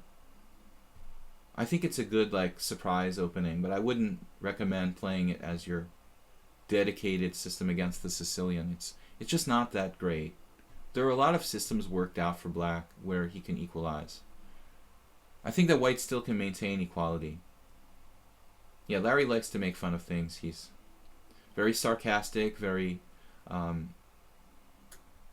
of mean. He's a little bit grumpy, old man style. He was like that as long as I've known him. Yeah, he likes to make fun of things like the Morra Gambit, I'm sure. I'm not a big supporter of the Morra. And I told a story a little while ago about one of my students came to me asking me, you know, if what I thought about like learning to play the Morra Gambit. I was kind of like, well, you know, I mean, I don't really support that idea. I don't really respect it as a great opening, but I didn't want to discourage him. You know, people need to learn on their own. So the c5 square. I don't like to tell people who I'm teaching, you know, what openings to play. I can recommend something, but I don't want to. You have to learn chess on your own, you know. I mean, I don't want to tell you what to do. So I don't force people to play certain openings if they're taking lessons or studying with me. But the Morra is not that great. Almost every game I've ever had, I've never lost against the Smith-Morra, except for that game with Sadin Robovic. But he did a strange thing. He didn't play the normal move order. He tricked me and played like pawn takes c3, bishop c4, which is absurd. You know, it's like not even good. And I ended up sitting there thinking for like 20 minutes about whether I should take 2 pawns or just 1, you know. And I mean, that's just blatantly unsound to do like bishop c4, but I didn't ever bother to like study this variation in my life, so then I'm confronted with it over the board. And I got a reasonable position, like lost later on, not because of the opening. But you don't force people to play openings. We need you as an inspiration. Well, I mean, that's just my approach toward teaching. I don't think that, you know, it's good to like force people to do things of any kind. They need to learn on their own. So knight to c5 here, blocking off the b pawn. Guy's getting very sophisticated lately. He played this great Alekhine's defense against me yesterday, with a super hyper modern type position, and now he's going like full on, somewhat passive, kind of Smyslov style here. Similar in nature to the game from yesterday, and just back on his like heels, giving me a lot of space, but resourceful sort of defensive potential here for black. I would think black isn't lost, just the position with less space, similar to yesterday. Maybe, I don't know, I didn't calculate b takes a rook takes a3 might be a problem. If he's losing his a pawn, then it's not good, obviously. I was mostly looking at pawn takes pawn, but it just occurred to me that, okay, we have pawn takes pawn, rook takes pawn, a4. It's looking like the a pawn is pretty vulnerable. He might end up just losing the a pawn. That's not really good. He can't play bishop b5, which was probably his intention here, you know. Going Richard Rapport style with knight a7. I haven't had good luck with knight a7 myself. Once losing a really awful, horrifying game to Giovanni Vescovi. No, it wasn't against Vescovi, was it? No, it was another Brazilian, my bad. I lost to Rafael Leitão. It wasn't Vescovi. I never played Vescovi.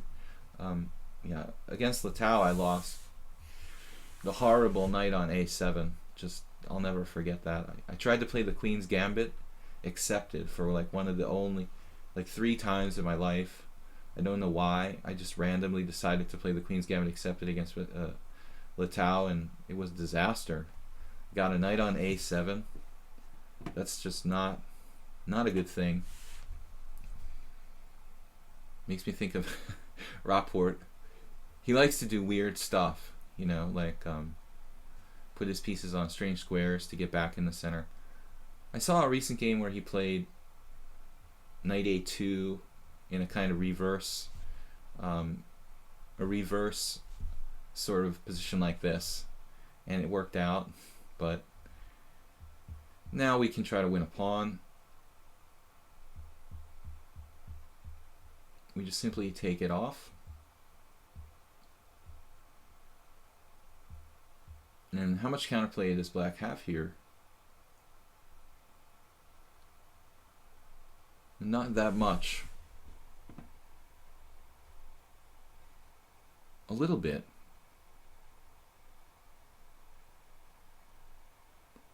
But it's still hard to believe. I could play bishop b5 too. Maybe this is a sleeker way of winning the pawn.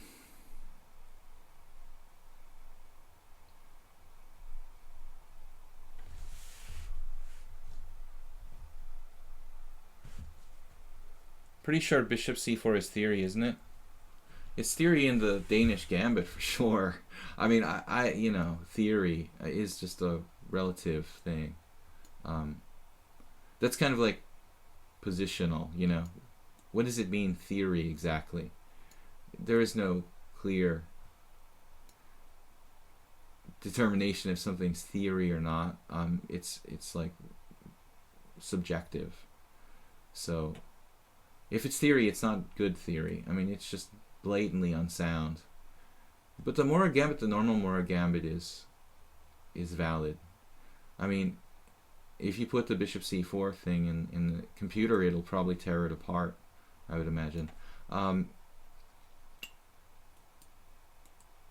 Queen takes b4. It's a romantic pawn sacrifice. So we're up 1 pawn, and I like to look at the position when the smoke clears holistically. Here we have pawn up. Yes, bishop c6. This move, which is pretty key, getting the e5 square. So do we have more than just a pawn? And what is our positional advantage like here? Do we have a positional advantage in addition to the pawn? I would say yes.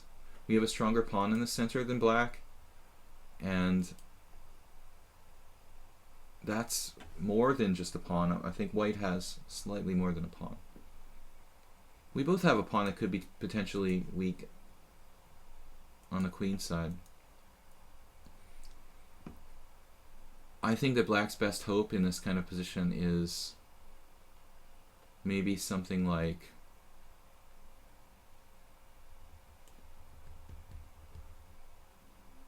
trading the c pawn for the b pawn and reaching 5 versus 4 on the same side of the board. That's what black should be hoping for. Look at this.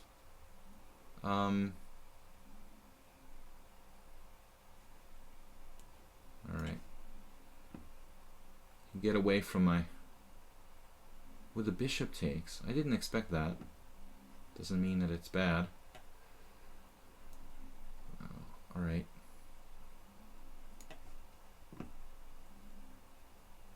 Yesterday, did you guys see the game Kramnik? I didn't mention it. Kramnik versus Tomaszewski. Kramnik, I think, is a little bit like he's gotten to the point where he's gotten a little burned out. I'm thinking playing too much for Kramnik, and it was like really horrible position for Tomaszewski. It looked almost hopeless. He was down in an ending with a very difficult position, and Kramnik just didn't have the technique to finish him off. I thought that was uncharacteristic of Kramnik. Also uncharacteristic of Kramnik was the previous game, you know, where he lost in an ending against Nepomniachtchi. So Kramnik, it looks like, needs a break. He's just not playing his best. I think the Olympiad was a lot of chess, and he's kind of burned out now. So, Vlad, take a break, man. Take a break after this tournament. You've been playing too much. You're not playing your best anymore. Geese here, defending like Juan possessed, as a good friend of mine used to say. Pick off another nugget with bishop b7. That should make life difficult for black.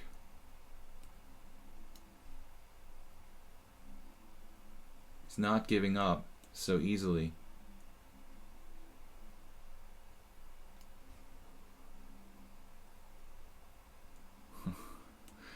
Geese is a fighter. 2 pawns up here. I agree. I don't think he should resign. So I don't want myself to get pinned. But I feel like I like my position. We have very good king safety. Yeah, it's really bad for black. So guys, we have like 40 minutes left. 35, 37. It's probably two games. Could be 3 if there's a quick one.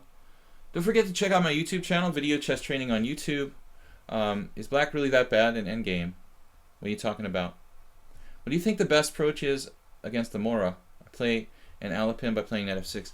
Yeah, that's fine. I'm a believer in accepting the pawn.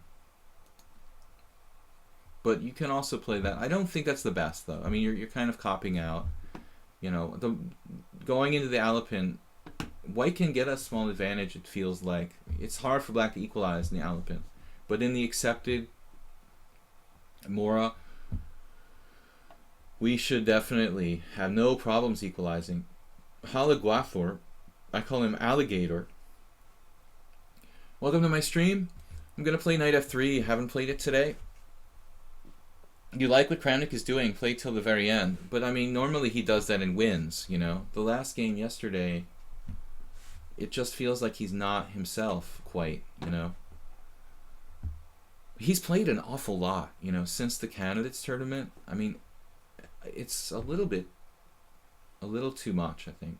The Olympiad was grueling, and he should take a break after that. I mean, he's ranked number 2 in the world. But you can't just play constantly. You know, Anand can play constantly. He doesn't need to even prepare. He just relies on his talent.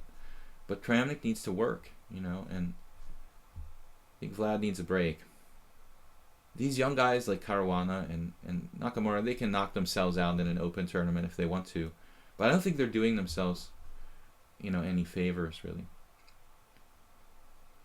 So that was the only game that really I found particularly interesting last round in the candidates tournament. That's why I brought it up. Halaguathor. I played d3. I think I prefer c4 actually. If I have to make a choice. I'm getting a little bit loopy here. All right, well we'll go into an older setup here, kind of Reti style. Speaking of the Mora Gambit, I had a game with Mark Esserman in this.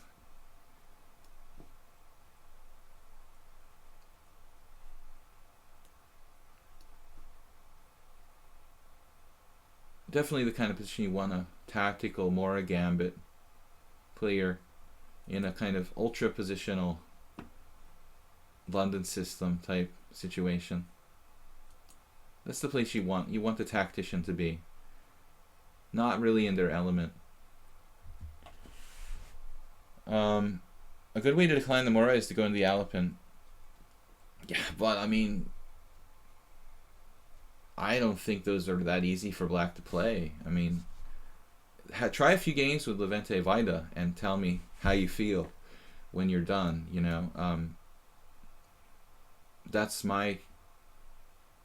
been my training regimen on the black side of the C3 Sicilian. It's not really a lot of fun.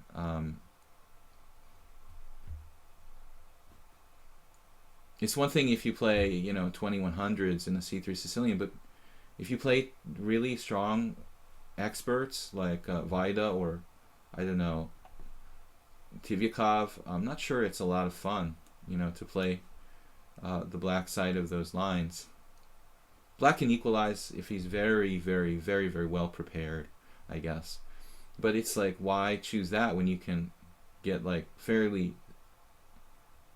good game against the Mora accepted? I'm playing the Ready at the moment. Yeah, it is a Reti recard, technically. Yeah, it's a Reti.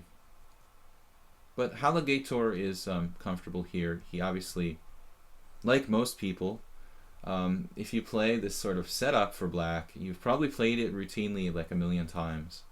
So this is like okay for white, but I honestly prefer c4.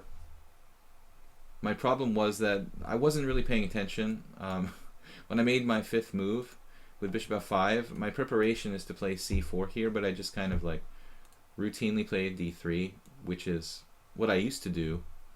But at one point I decided that this line is, for Kramnik maybe he would like this, but this line isn't as much fun as c4. So Haligator played knight c5 very quickly. I mean, I'm kind of like at the limit of my theoretical knowledge of the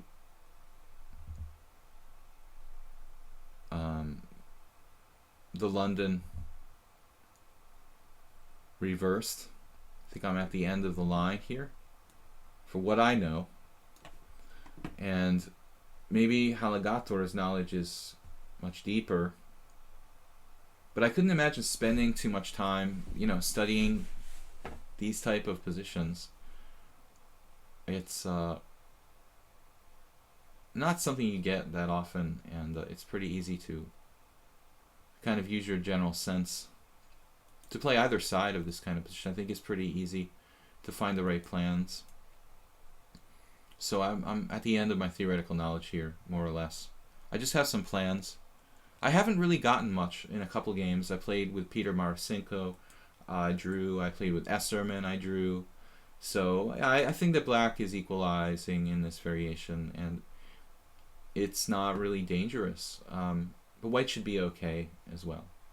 So that's again why if we do go into this again, I'm gonna play I'm gonna play c4 here. There are other interesting plans. What you might consider for white, instead of playing b3, is to play setups based on like queen e1. But that's more often used against bishop g4. So, alright. Now, I've got to be careful about, you know, guarding my pawn chain. This knight comes back here. Another trick they like to play is like queen b6 and to try to play knight a4. So I have to be ready to play like rook b1 in some positions. Very, very closed position. As I said, I was happy to like play this against Esserman because he doesn't really excel in this kind of position. Still, he he was okay. He didn't get clearly worse or anything, so I couldn't beat him. It was a few years ago, not that long ago. I think if I played with black, I could see recommending this setup. Black has to be a little careful with the knight on c5. I mean, I could play d4 at some moment. So it has to be a little awkward with his knights on d7 and c5, not having retreat square back to d7. I'm not sure, you know, he could consider knight e8. It's a little passive. So he's going to the classic recipe of queen b6 with the tricks of knight a4. So I think my game with Marasenko looks something like similar to this. Black is very solid. White is fairly solid. And then rook e8. King h1. Getting off the diagonal of his queen. Instead of rook e8, I mean, black could play very aggressively with f6. It's certainly still possible, but I think I would prefer to do it with the rook on the f-file.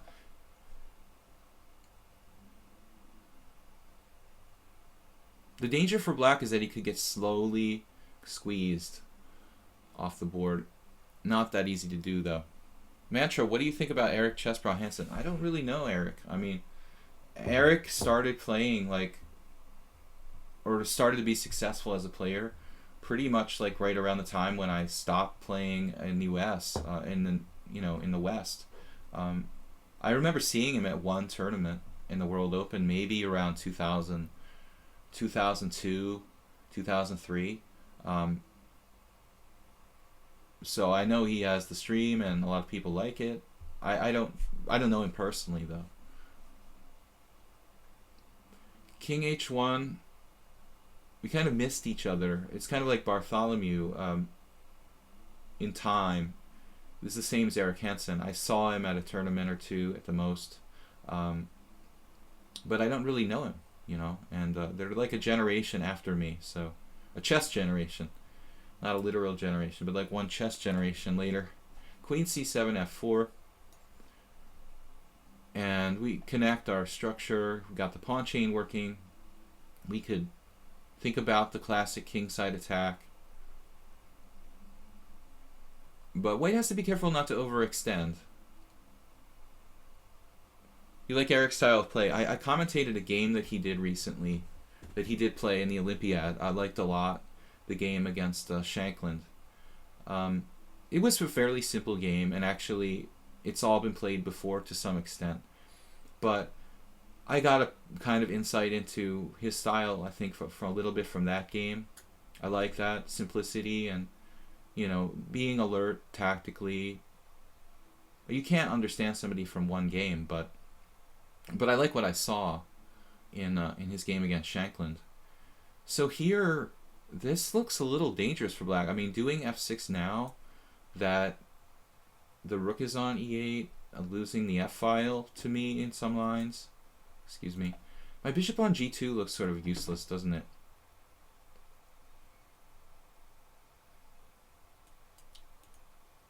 As I mentioned earlier, I mean, d4 could happen at some moment. It's very committal for white though, so I don't necessarily want to do that.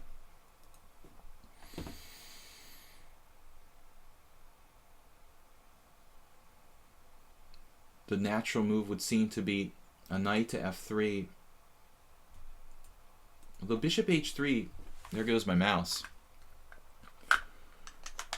I also really liked that match that Canada played against the US. There was a great game between Wesley So and Lichess, who I like.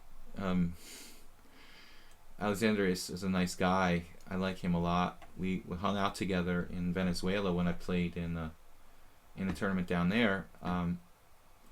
But he played a really tough game against Wesley So the same round that Eric beat Shankland, and I felt bad for Lesage because he really played that game well, and I think if he wasn't out of practice, you know, it would have gone down differently. I mean, I think he's a really good player, and So was a little lucky, in fact. I'm going to play bishop h3, and, you know, black has to worry about e6 now. So we'll see what happens here. How the Gothor getting in time pressure. I don't want to play for his time pressure. I try not to do that. Pawn takes pawn. Pawn takes pawn. So that's really the... I don't know Eric's games. I mean, he's not like a really super famous high-rated GM, but he's strong. And that's all I really have seen so far from him. But it was impressive. I like the way he played the game against Shankland. Shankland, who... he's obviously a strong player, but he seems a tidbit overrated to me. He's almost pushing like 2680. I mean, I didn't, you know, I don't know. I mean, he doesn't seem that strong. Maybe he just really picks the right spots in tournaments to play in. That's a very high rating. I mean, Shankland is good, but he doesn't seem like high 2600s good. But Eric Hansen is in the 26 category too.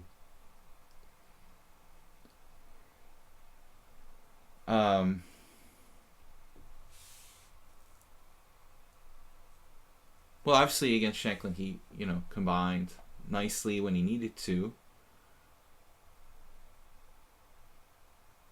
So how the Gothor here?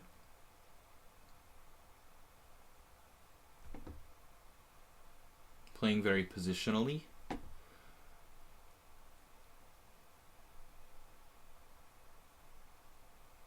What if I just play knight? This is a weird move, but like knight g2. Kind of like it.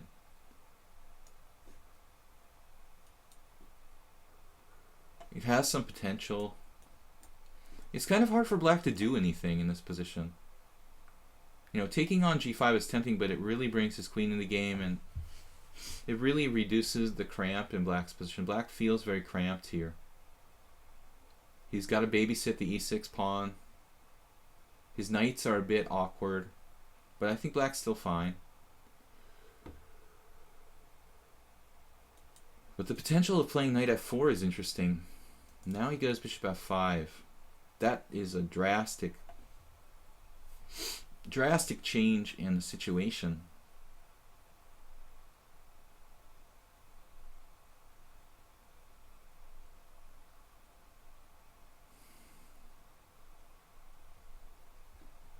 g4.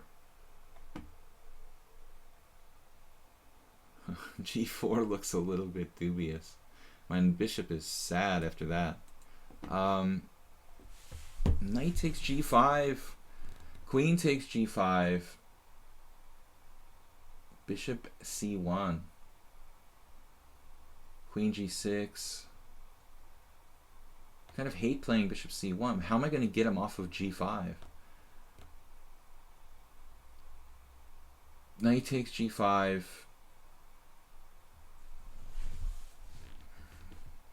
I don't really know. I mean, easy to defend now. He has only one move. So, Wesley, what are we going to do now?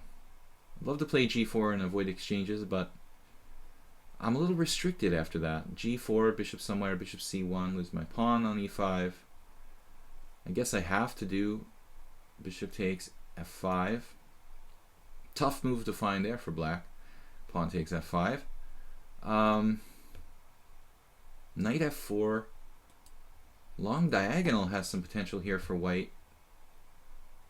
It looks good. This really feels good for white, but if he blockades, if he's able to blockade successfully, it's not going to be so easy for me. And it looks like the blockade is somewhat difficult to avoid. Well, maybe I can do it though, I don't know.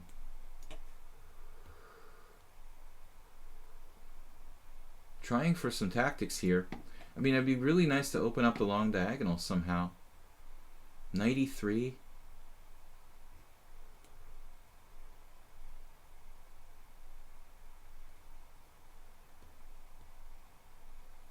That's kind of asking for it.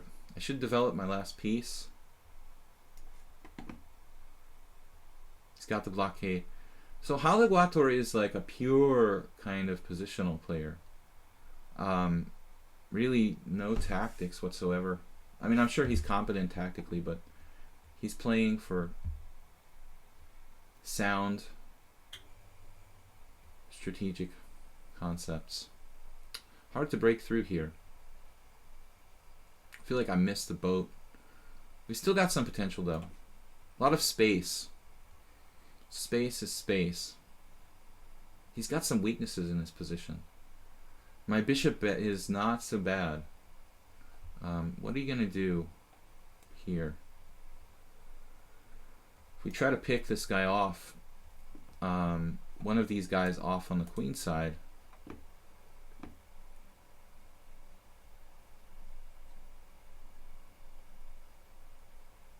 dropped a piece.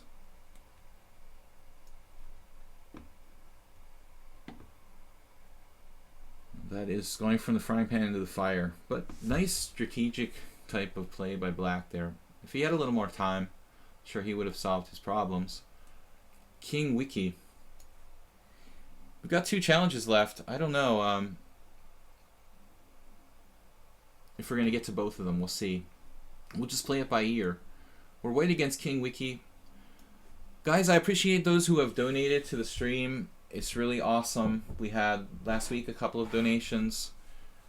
If you can just afford $5 or $10 a year, it would help me keep the stream going and also support working on videos on YouTube. Video chess training on YouTube is my channel, so much appreciated if anyone can afford a PayPal donation. Again, I mentioned my YouTube channel. Other things I should mention, tomorrow we'll be back at 10 a.m. And Sunday, I'm doing every week now a simul.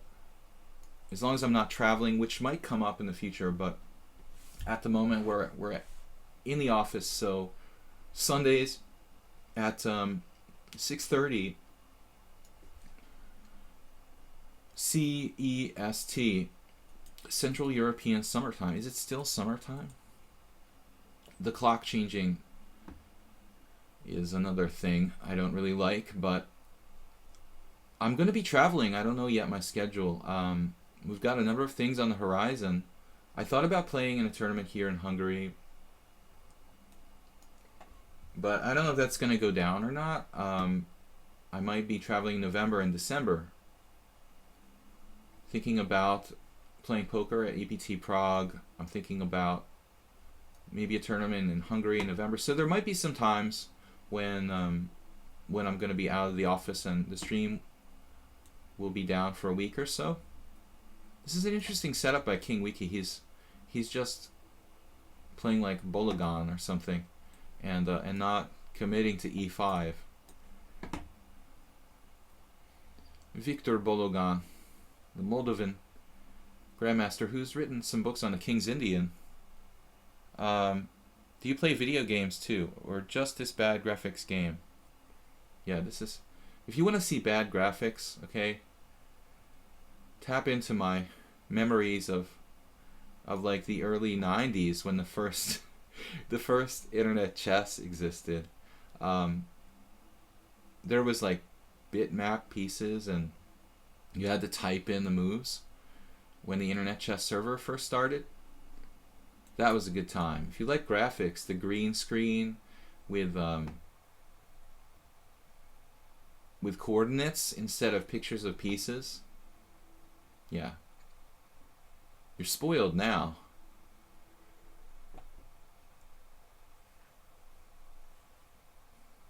Clock changes October 30. I like the Dutch spelling of October. Okay, now things get interesting here. He finally plays e5.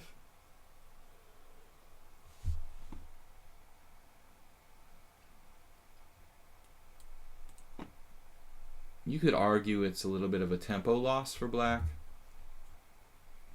but he's putting a lot of pressure on d4, so I can't just ignore it.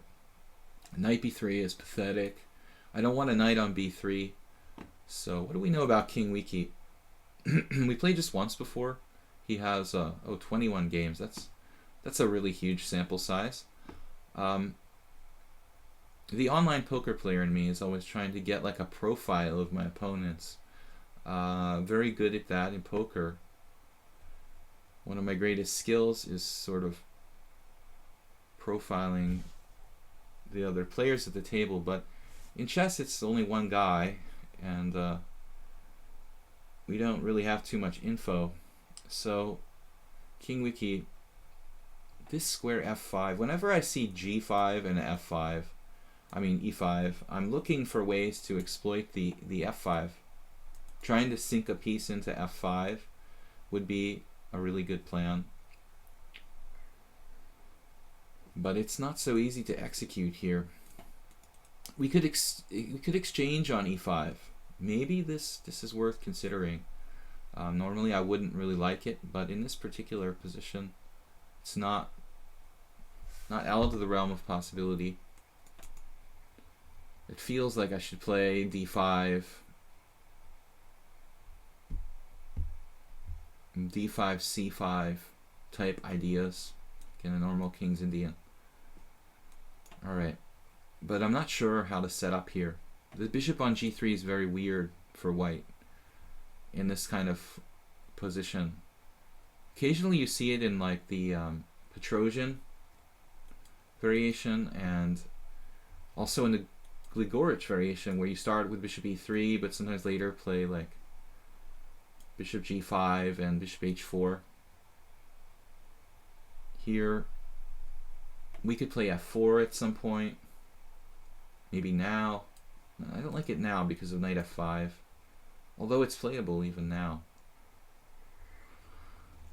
c5 probably doesn't work because my d5 pawn is too weak, and if I play e4, black has knight g6 type of stuff, so I'm not really sure what to do here. Queen c2, a waiting move. Rook c1. What's he gonna do? Like knight e8 and f5? You can blockade the king side with f4. But knight f5, is that a good move for black? Not really sure what to make of this knight f5 thing. I think I'm gonna just play queen c2. And we've got to make a move. He's played very quickly here. Interesting approach. I'm connecting my rooks. The position is similar to a Petrosian system, which I did used to play fairly regularly. I've tried almost every possible variation against the King's Indian. Do you play online? What stakes? Well, the story is that I'm basically quitting online poker. That's why I'm doing this now. It's a substitute for online poker. So I was doing it full time. Tournaments, mostly no limit hold'em, sit and goes. But toward the end, it was not a lot of sit and goes, mostly just no limit hold'em tournaments. And I was successful, but it's a lot of stress, and a lot of things have gone against online poker. The level of the opposition is higher, crackdowns in terms of people not being allowed to play, governments stopping it, lack of players, poker sites not offering nearly the kind of rakeback and bonuses that they used to. The whole environment of online poker it just sucks now. So this is basically a substitute. I moved back to chess. I do play live poker still, but as far as earning a living, I moved back to teaching chess full time. I'm going to play king h1 here. I don't really know what to do. What I might consider is even like h3, bishop h2, but it's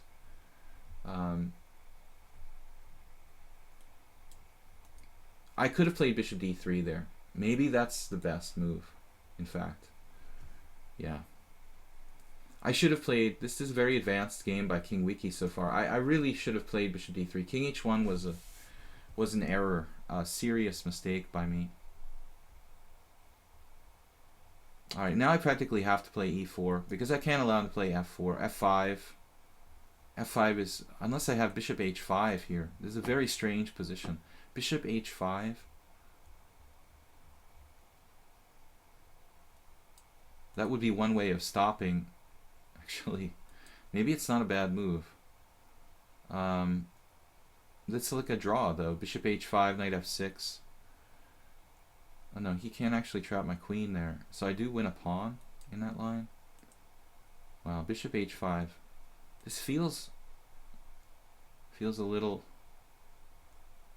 dangerous. I really need to play something though. And bishop h5. I could play f4, giving up my dark squared bishop. f4, pawn takes pawn. Maybe this is okay. Giving up the dark squared bishop. Is it really good though? King Wiki. I really like this way he's played this. e4. e4 going into a normal position. A more normal position, I guess. This is the safest bet. It looks like a kind of normal Petrosian system now. I'm getting in time pressure. Bishop h5 is really weird. But King Wiki is playing pretty well. I'm not sure about f5.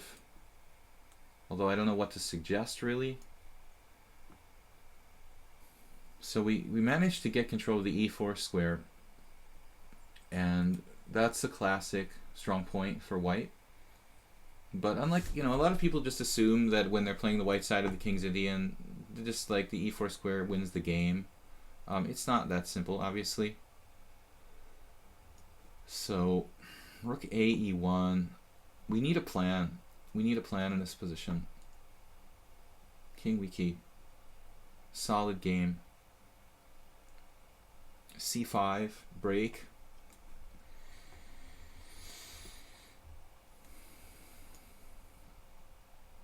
I'm trading my bad bishop, arguably bad bishop. He's remaining with the bad bishop on g7. Guys, this is going to probably be the last game for today. It's looking like it's going to be a long struggle. Rook f5 now. This is a kind of position that could really take a while. Focusing on e4. I don't know. I'm putting my rooks in the center. Maybe the c file for the other rook.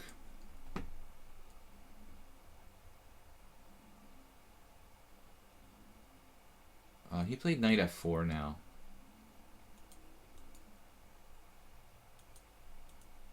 One idea I had was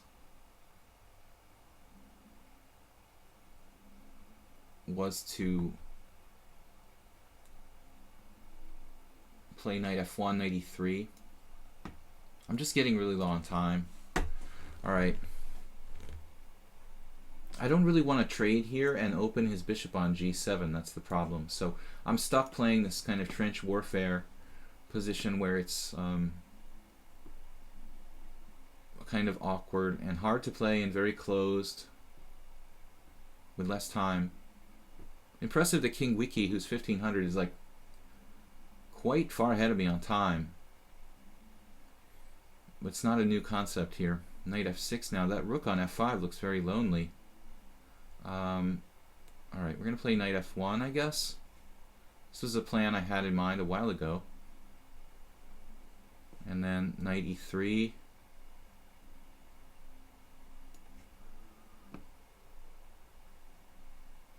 Very, very locked position. I don't like this exchange. And black blundered. Let's see some sort of crazy tactic. So, but King Wiki, why play so quickly? You have 4 minutes to my 1, and there's an increment. So you guys are addicted to, you're too addicted to playing bullet chess and need to just take your time. I don't think that black can sack a piece here, can he?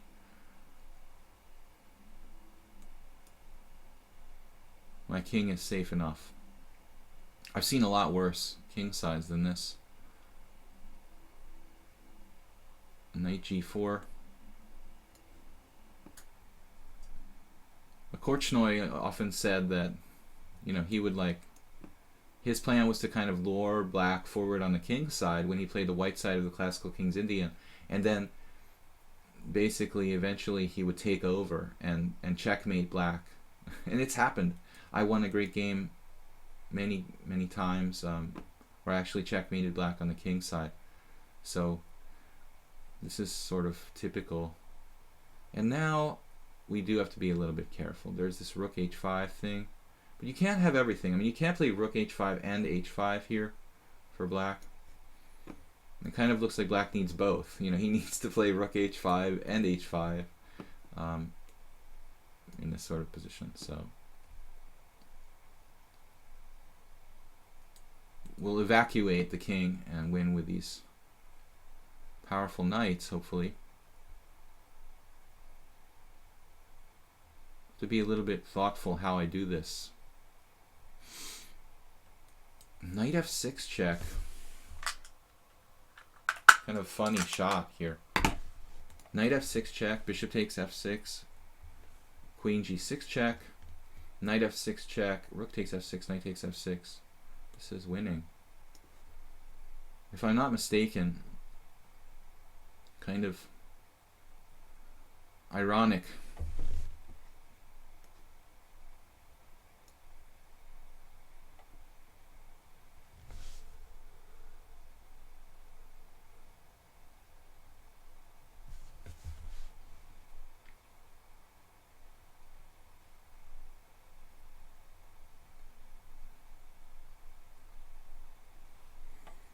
So that's the thing that Korchnoi said about the King's Indian. Black moves all the pawns forward, and oftentimes he beat people because they just get checkmated in fact themselves. The black king is actually weaker than the white king in many situations. And if you need a role model for playing, you know, like, if you want a role model for playing the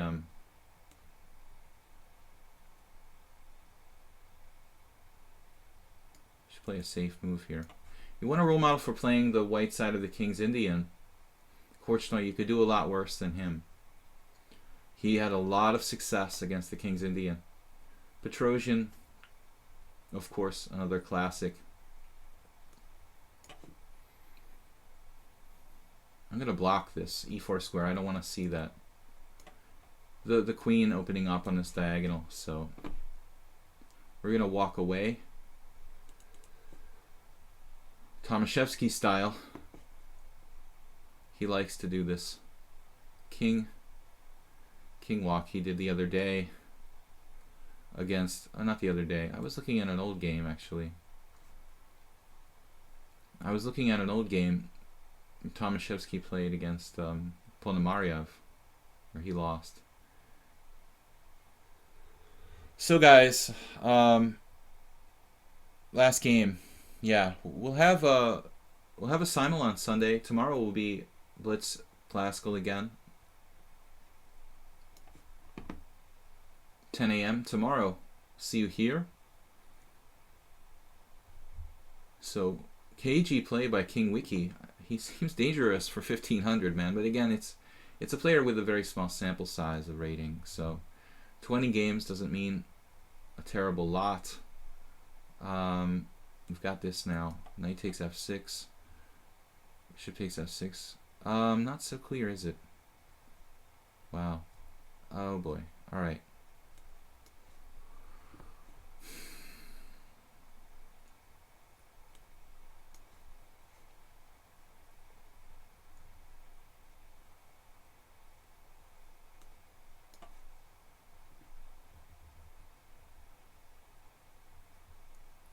I feel fortunate that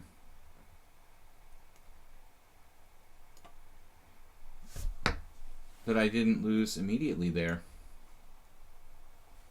King Wiki with the dangerous threats. It's kind of like Azim Lee Suitari again, with the insane time advantage, but lost position. My rook unable to get into the game.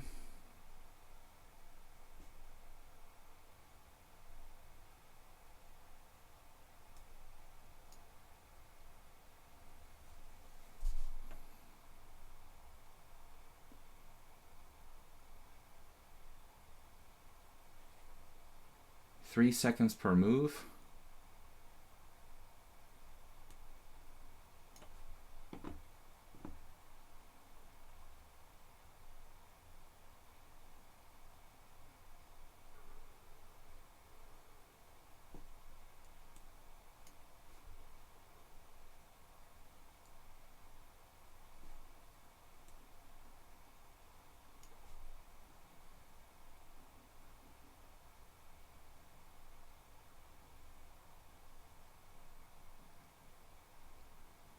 I don't know. I think the rating is a little bit suspicious on King Wiki 1500. You came very, very close to beating me on time, and even on position. I was like in a significant amount of danger in this game. So I don't know, man. I mean, you played pretty good for 1500. I was really in a sketchy situation toward the end there, walking my king out, maybe even lost. Maybe black had a winning move. I got a little bit careless. I have a tendency to make mistakes when I'm up a lot of material. I've lost a lot of games where I underestimated my opponents. It's a kind of natural human instinct to let your guard down when you're up, and that's definitely been one of my biggest demons in my chess career, losing good positions. But King Wiki, time management, not good. Yeah. So we'll see you guys tomorrow, Friday, 10 a.m. CEST. I'd like to thank everybody for joining me. We'll be here with Jeroen moderating as usual. He did a great job today. So I enjoyed it, and have a good day, and we'll be back tomorrow morning. Bye-bye.